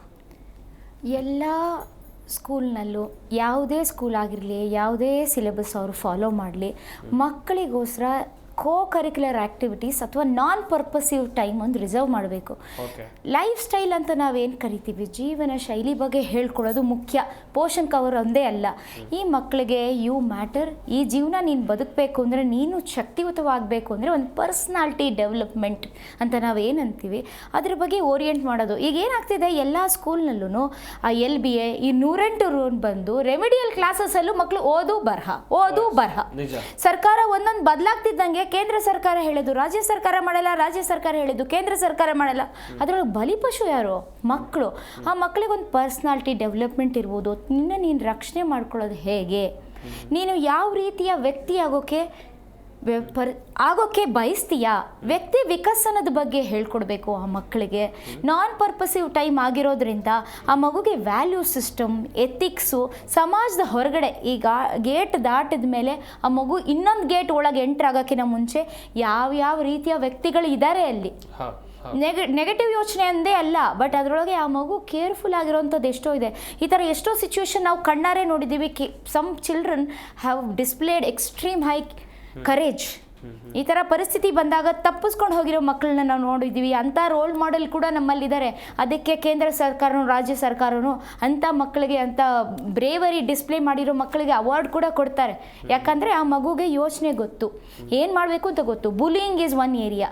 ಎಲ್ಲೋ ಮನೆ ಹೊರಗೆ ನೀನು ದಾರಿನಲ್ಲಿ ಹೋಗ್ತಿರ್ಬೇಕಾದ್ರೆ ಬೇರೆ ಯಾರನ್ನೋ ಬುಲಿ ಮಾಡ್ತಾ ಇದ್ದಾರೆ, ಯಾರಿಗೂ ತೊಂದರೆ ಕೊಡ್ತಾ ಇದ್ದಾರೆ, ಹೆಣ್ಮಕ್ಳನ್ನ ತೊಂದರೆ ಕೊಡ್ತಾ ಇದ್ದಾರೆ, ನೀನು ವ್ಯಾಲ್ಯೂ ಸಿಸ್ಟಮ್ ಚೆನ್ನಾಗಿದೆಯಾ, ನಿನ್ನ ಕರೆ ಚೆನ್ನಾಗಿದೆಯಾ, ನೀನು ದಯವಿಟ್ಟು ಒಂದು ಮಹಿಳಾ ಸಹಾಯವಾಣಿಗೋ ಅಥವಾ ಮಕ್ಕಳ ಸಹಾಯವಾಣಿಗೋ ನಿಯರೆಸ್ಟ್ ಪೊಲೀಸ್ ಸ್ಟೇಷನ್ಗೋ ಕಂಪ್ಲೇಂಟ್ ಕೊಡಬೇಕು. ನೀನು ಒಂದು ನಾಗರಿಕ, ಸಣ್ಣವನಿರ್ಬೋದು ಬಟ್ ನೀನು ಒಂದು ನಾಗರಿಕ, ನಿಂದೇ ಒಂದು ಕೆಲವು ಕೆಲಸಗಳಿದೆ, ಸಮಯ ಪ್ರಜ್ಞೆ ನೀನು ಉಪಯೋಗಿಸ್ಬೇಕು ಅನ್ನೋದು ಹೇಳ್ಕೊಡೋದು ತುಂಬ ಮುಖ್ಯ. So life skill is basic ಅಂತೀನಿ ನಾನು. ಎಸ್, ಹೇಮಂತ್ ಕುಮಾರ್ ಸರ್, ಈ ಕಿಡ್ನಾಪಿಂಗ್ ಪ್ರಕರಣಗಳು ಕಮ್ಮಿ ಆಗಬೇಕು ಸರ್, ಜವಾಬ್ದಾರಿ ಎಲ್ಲರ ಮೇಲೂ ಖಂಡಿತವಾಗ್ಲೂ ಇದೆ, ಕಮ್ಮಿ ಆಗಬೇಕು ಅಂತ ಹೇಳಿದ್ರೆ ಏನು ಮಾಡ್ಬೇಕು ಸರ್? ಈ ಭಿಕ್ಷಾಟನೆ ಅಥವಾ ವೇಶ್ಯಾವಾಟಿಕೆ, ಬಾಲಕಾರ್ಮಿಕರು, ಸೋಷಿಯಲ್ ಮೀಡಿಯಾ ಪ್ರಭಾವ ಎಲ್ಲವೂ ಕಮ್ಮಿ ಆಗಿ ಮಕ್ಕಳ ಮೇಲೆ ಜವಾಬ್ದಾರಿಯನ್ನು ಜಾಸ್ತಿಗೊಳಿಸ್ಬೇಕು ಅಂತ ಹೇಳಿದ್ರೆ ಪೋಷಕರಿಗೂ ಕೂಡ ಜವಾಬ್ದಾರಿ ಇರುತ್ತೆ ಮಕ್ಕಳ ಬಗ್ಗೆ. ಈಗ ಪೊಲೀಸರು ಆಗಲಿ ಮಕ್ಕಳ ಇಂಥ ಪ್ರಕರಣಗಳು ದಾಖಲಾದಂಥ ಸಂದರ್ಭದಲ್ಲಿ ಅವರು ತ್ವರಿತವಾಗಿ ವಿಚಾರಣೆಯನ್ನು ಮಾಡುವಂಥ ಕೆಲಸವನ್ನು ಮಾಡಬೇಕು. ಈ ವಿಚಾರವಾಗಿ ಹೇಳ್ತಾ ಹೋಗೋದು ಮೊದಲನೇದಾಗಿ ಮಕ್ಕಳು ಇಂಥ ಬಲೆಗೆ ಬೀಳಬಾರ್ದು ಅಂದರೆ ಪೋಷಕರು ಯಾರೋ ಮನೇಲಿ ಅವರೊಟ್ಟಿಗೆ ಸಮಯ ಕಳೀರಿ. ಓಕೆ, ಅರ್ಧ ಕಮ್ಮಿ ಆಗುತ್ತೆ ಸಮಯ ಕಳೆದ್ರೆ. ಆಮೇಲೆ ಮಕ್ಕಳಿಗೆ ಮಕ್ಕಳ ಹಕ್ಕುಗಳ ಬಗ್ಗೆ ಹೇಳಿ, ಮಕ್ಕಳ ಏನೇನು ಹಕ್ಕುಗಳಿದೆ, ಏನು ಸವಲತ್ತುಗಳಿದೆ ಅಂತ. ಆಮೇಲೆ ಮಕ್ಕಳ ರಕ್ಷಣಾ ನೀತಿ ಅಂತ ನಮ್ಮ ಇದೆ, ಪ್ರತಿಯೊಂದು ಶಾಲೆನಲ್ಲಿ ಪ್ರತಿಯೊಂದು ಅದನ್ನ ಅಳವಡಿಸ್ಕೊಬೇಕು ಅಂತ ಇದೆ. ಎಷ್ಟು ಶಾಲೆನಲ್ಲಿ ಇದೆಯೋ ಗೊತ್ತಿಲ್ಲ. ಅದನ್ನ ಮಾಡಿದ್ರೆ ಪ್ರತಿಯೊಂದು ಮಗುವಿಗೂ ನನಗೇನಾರ ಆದರೆ ರಕ್ಷಣೆನ ಪಡ್ಕೊಬೇಕು ಅಂತ, ಹೇಗೆ ಪಡ್ಕೊಬಹುದು ಅಂತ ಮಗುಗೆ ಅರಿವಾಗುತ್ತೆ. ಆವಾಗ ಸ್ವಲ್ಪ ಪ್ರಕರಣ ಕಮ್ಮಿ ಆಗುತ್ತೆ. ಮತ್ತೆ ಹೆಚ್ಚಿನ ಪ್ರಕರಣಗಳು ಹೆಣ್ಮಕ್ಳು ಅವರು ಓಡೋಗೋದು, ಎಲ್ಲೋಪು, ಚೈಲ್ಡ್ ಮ್ಯಾರೇಜು ಇಂಥದ್ದು ಇಲಾಖೆ ಸಂಬಂಧಪಡುತ್ತೆ. ಬೇರೆ ಬೇರೆ ಅದನ್ನ ತಡೆಗಟ್ಟೋದಕ್ಕೆ ಇಲಾಖೆ ಇದೆ. ಆ ಇಲಾಖೆ ಆ ಮಗುಗೆ ಈ ತರ ಮದುವೆ ಆಗ್ತಾ ಇದೆ ಅಂದ್ರೆ ಸಡನ್ ಆಗಿ ಓವರ್ ನೈಟ್ ಆಗಲ್ಲ. ಖಂಡಿತ ಅದು ಗೊತ್ತಿರುತ್ತೆ, ಅಲ್ಲೊಂದು ಪ್ಲಾನ್ ಇರುತ್ತೆ. ಇವರು ಆ ಪ್ಲಾನ್ ಅನ್ನ ತಿಳ್ಕೊಳ್ಳೋಂಥದ್ದು ಒಂದು ಗ್ರಾಮ ಮಟ್ಟದಲ್ಲಿ ವ್ಯವಸ್ಥೆ ಇದೆ, ಅದನ್ನ ಪರಿಣಾಮಕಾರಿಯಾಗಿ ಮಾಡಬೇಕು. ನಗರ ಮಟ್ಟದಲ್ಲಿ ಅದು ವ್ಯವಸ್ಥೆ ಇಲ್ಲದೆ ಇರ್ಬೋದು, ಆದರೆ ನಗರ ಮಟ್ಟದಲ್ಲಿ ಒಂದು ಕಾಲ್ ಮಾಡಿದ್ರೆ ಅದನ್ನ ತಡೆಯೋ ವ್ಯವಸ್ಥೆ ನಮ್ಮಲ್ಲಿ ಇದೆ. ನಾವೇ 4 ದಿವಸದಿಂದ ಒಂದು ಹೆಣ್ಮಗು ನಮಗೆ ಕಾಲ್ ಮಾಡ್ತದೆ ಕಮಿಟಿಗೆ, ನಾವು ಪೊಲೀಸ್ ಅವರಿಗೆ ಅದನ್ನ ಆದೇಶ ಮಾಡಿಬಿಟ್ಟು ಆ ಮಗುನ ಪ್ರಕರಣ ತಡೀರಿ ಅಂತ ಹೇಳಿದ್ವಿ, ತಡೆದಿದ್ವಿ. ಆ ತರ ವ್ಯವಸ್ಥೆ ನಮ್ಮಲ್ಲಿ ಇದೆ ನಗರ ಮಟ್ಟದಲ್ಲಿ. ಆ ವ್ಯವಸ್ಥೆನ ಪಡ್ಕೊಳ್ಳೋದಕ್ಕೆ ನಾವು ಮಾಹಿತಿ ಕೊಡಬೇಕು. ಯಾರಿಗೆ? ಮಕ್ಕಳಿಗೆ. ಅಷ್ಟೆಲ್ಲ ಮಾಹಿತಿ, ತಿಳುವಳಿಕೆ, ವ್ಯವಸ್ಥೆ ಮತ್ತೆ ಏಜೆನ್ಸಿಗಳು, ಯಾರು ಮಕ್ಕಳನ್ನ ಕಾಪಾಡಬೇಕಾದಂತೂ ರಕ್ಷಣೆ ಕೊಡಬೇಕಾದಂತ ಏಜೆನ್ಸಿಗಳು ಸರಿಯಾಗಿ ಸ್ವಲ್ಪ ಚುರುಕಾಗಿ ಕೆಲಸ ಮಾಡಬೇಕು. ಇದನ್ನ ಪ್ರಿಯಾರಿಟಿಯಾಗಿ ತಗೊಬೇಕು. ಇದರಲ್ಲಿ ನಮಗೆ ಏನು ಲಾಭ ಇಲ್ಲ ಅಂತ ಹೇಳಿ ರಾಜಕೀಯದವರು ಹೇಗೆ ನೆಗ್ಲೆಕ್ಟ್ ಮಾಡ್ತಾರೋ ಅದೇ ರೀತಿ ಪೊಲೀಸ್ನವರು ಮಾಡಬಾರ್ದು. ಇದು ಪ್ರಿಯಾರಿಟಿಯಾಗಿ ತಗೊಂಡು ಈ ಪ್ರಕರಣನ ಕಡಿಮೆ ಸ್ಟಾಪ್ ಮಾಡಿ ಅಂತ ಅವರು ಹೇಳಿದ್ರೆ ಅದು ಕಷ್ಟ ಇರ್ಬೋದೇನೋ. ಅಟ್ಲೀಸ್ಟ್ ಮುಂದಿನ ದಿನಗಳಲ್ಲಿ ಕಡಿಮೆ ಮಾಡಿ ಆಮೇಲೆ ನಂತರ ನೀವು ಅದನ್ನ ಸ್ಟಾಪ್ ಮಾಡಿ ಅಂತ ಹೇಳಿ ನಾನು ಒತ್ತಾಯ ಮಾಡ್ತೀನಿ. ಎಸ್, ವೀಕ್ಷಕರೇ ಗಮನಿಸಿದ್ರಿ, ಮಕ್ಕಳು ದೇಶದ ಭವಿಷ್ಯ. ಆದರೆ ದೇಶದ ಭವಿಷ್ಯ ಎನಿಸಿಕೊಂಡಿರುವಂಥ ಮಕ್ಕಳ ಮೇಲೆ ಆಗ್ತಾ ಇರುವಂಥ ದೌರ್ಜನ್ಯಗಳು ಅಥವಾ ಅವರ ಅಪಹರಣ, ಇನ್ನೆಲ್ಲೋ ನಾಪತ್ತೆಯಾಗಿ ಮಕ್ಕಳನ್ನ ಬೇರೆ ಬೇರೆ ಕಡೆಗೆ ಕರೆದುಕೊಂಡು ಹೋಗಿ ಅವ್ರ ಮೇಲೆ ನಡೆಸುವಂಥ ದೌರ್ಜನ್ಯಗಳ ವಿಚಾರವಾಗಿ ಮಾಹಿತಿಯನ್ನು ಕೊಟ್ವೆ. ನಮ್ಮ ಈ ಚರ್ಚಾ ಕಾರ್ಯಕ್ರಮದಲ್ಲಿ ಭಾಗಿಯಾದಂಥ ರಾಜ್ಯ ಮಕ್ಕಳ ಹಕ್ಕು ರಕ್ಷಣಾ ಆಯೋಗದ ಸದಸ್ಯರಾಗಿರುವಂಥ ಶಶಿಧರ್ ಕೋಸಂಬಿ ಅವರು, ಹಾಗೆಯೇ ಮಕ್ಕಳ ಕಲ್ಯಾಣ ಸಮಿತಿಯ ಹೇಮಂತ್ ಕುಮಾರ್ ಅವರು, ಡಾಕ್ಟರ್ ಮಮತಾ ಅವರು, ಎಲ್ಲರಿಗೂ ಕೂಡ ಧನ್ಯವಾದಗಳು ಚರ್ಚೆಯಲ್ಲಿ ಭಾಗಿಯಾಗಿ ಸಾಕಷ್ಟು ಮಾಹಿತಿಯನ್ನು ಕೊಟ್ಟಿದ್ದಕ್ಕಾಗಿ. ರಾಜ್ಯದಲ್ಲಿ 14,000ಕ್ಕೂ ಅಧಿಕ ಮಕ್ಕಳು ಕಿಡ್ನಾಪ್ ಆಗ್ತಾ ಇದ್ದಾರೆ ಅಂತ ಹೇಳಿದ್ರೆ ಇದು ನಿಜಕ್ಕೂ ಕೂಡ ಆಘಾತಕಾರಿ ವಿಚಾರ. ಕಿಡ್ನಾಪ್ ಆದಂಥ ಮಕ್ಕಳು ಎಲ್ಲಿಗೆ ಹೋಗ್ತಾ ಇದ್ದಾರೆ, ಇವರನ್ನ ಯಾವ ರೀತಿಯಾಗಿ ದುರ್ಬಳಕೆ ಮಾಡ್ಕೊಳ್ತಾ ಇದ್ದಾರೆ, ಸರ್ಕಾರ ಯಾಕೆ ಮಕ್ಕಳ ಬಗ್ಗೆ ಗಮನ ಹರಿಸ್ತಾ ಇಲ್ಲ, ನಿಜಕ್ಕೂ ಕೂಡ ಆತಂಕ. ಪೋಷಕರೇ, ನೀವು ನಿಮ್ಮ ಮನೆಯ ಮಕ್ಕಳನ್ನ ಸುರಕ್ಷಿತವಾಗಿ ನೋಡ್ಕೊಳ್ಳಿ, ಅವರ ಜೊತೆಯಲ್ಲಿ ಹೆಚ್ಚು ಬೆರೀರಿ ಅಂತ ಹೇಳ್ತಾ ಈ ವಿಶೇಷ ಚರ್ಚಾ ಕಾರ್ಯಕ್ರಮವನ್ನು ಮುಗಿಸ್ತಾ ಇದ್ದೀವಿ. ನೋಡ್ತಾ ಇರಿ ಜಿ ಕನ್ನಡ ನ್ಯೂಸ್, ಸತ್ಯವೇ ಸುದ್ದಿಯ ಜೀವಾಳ.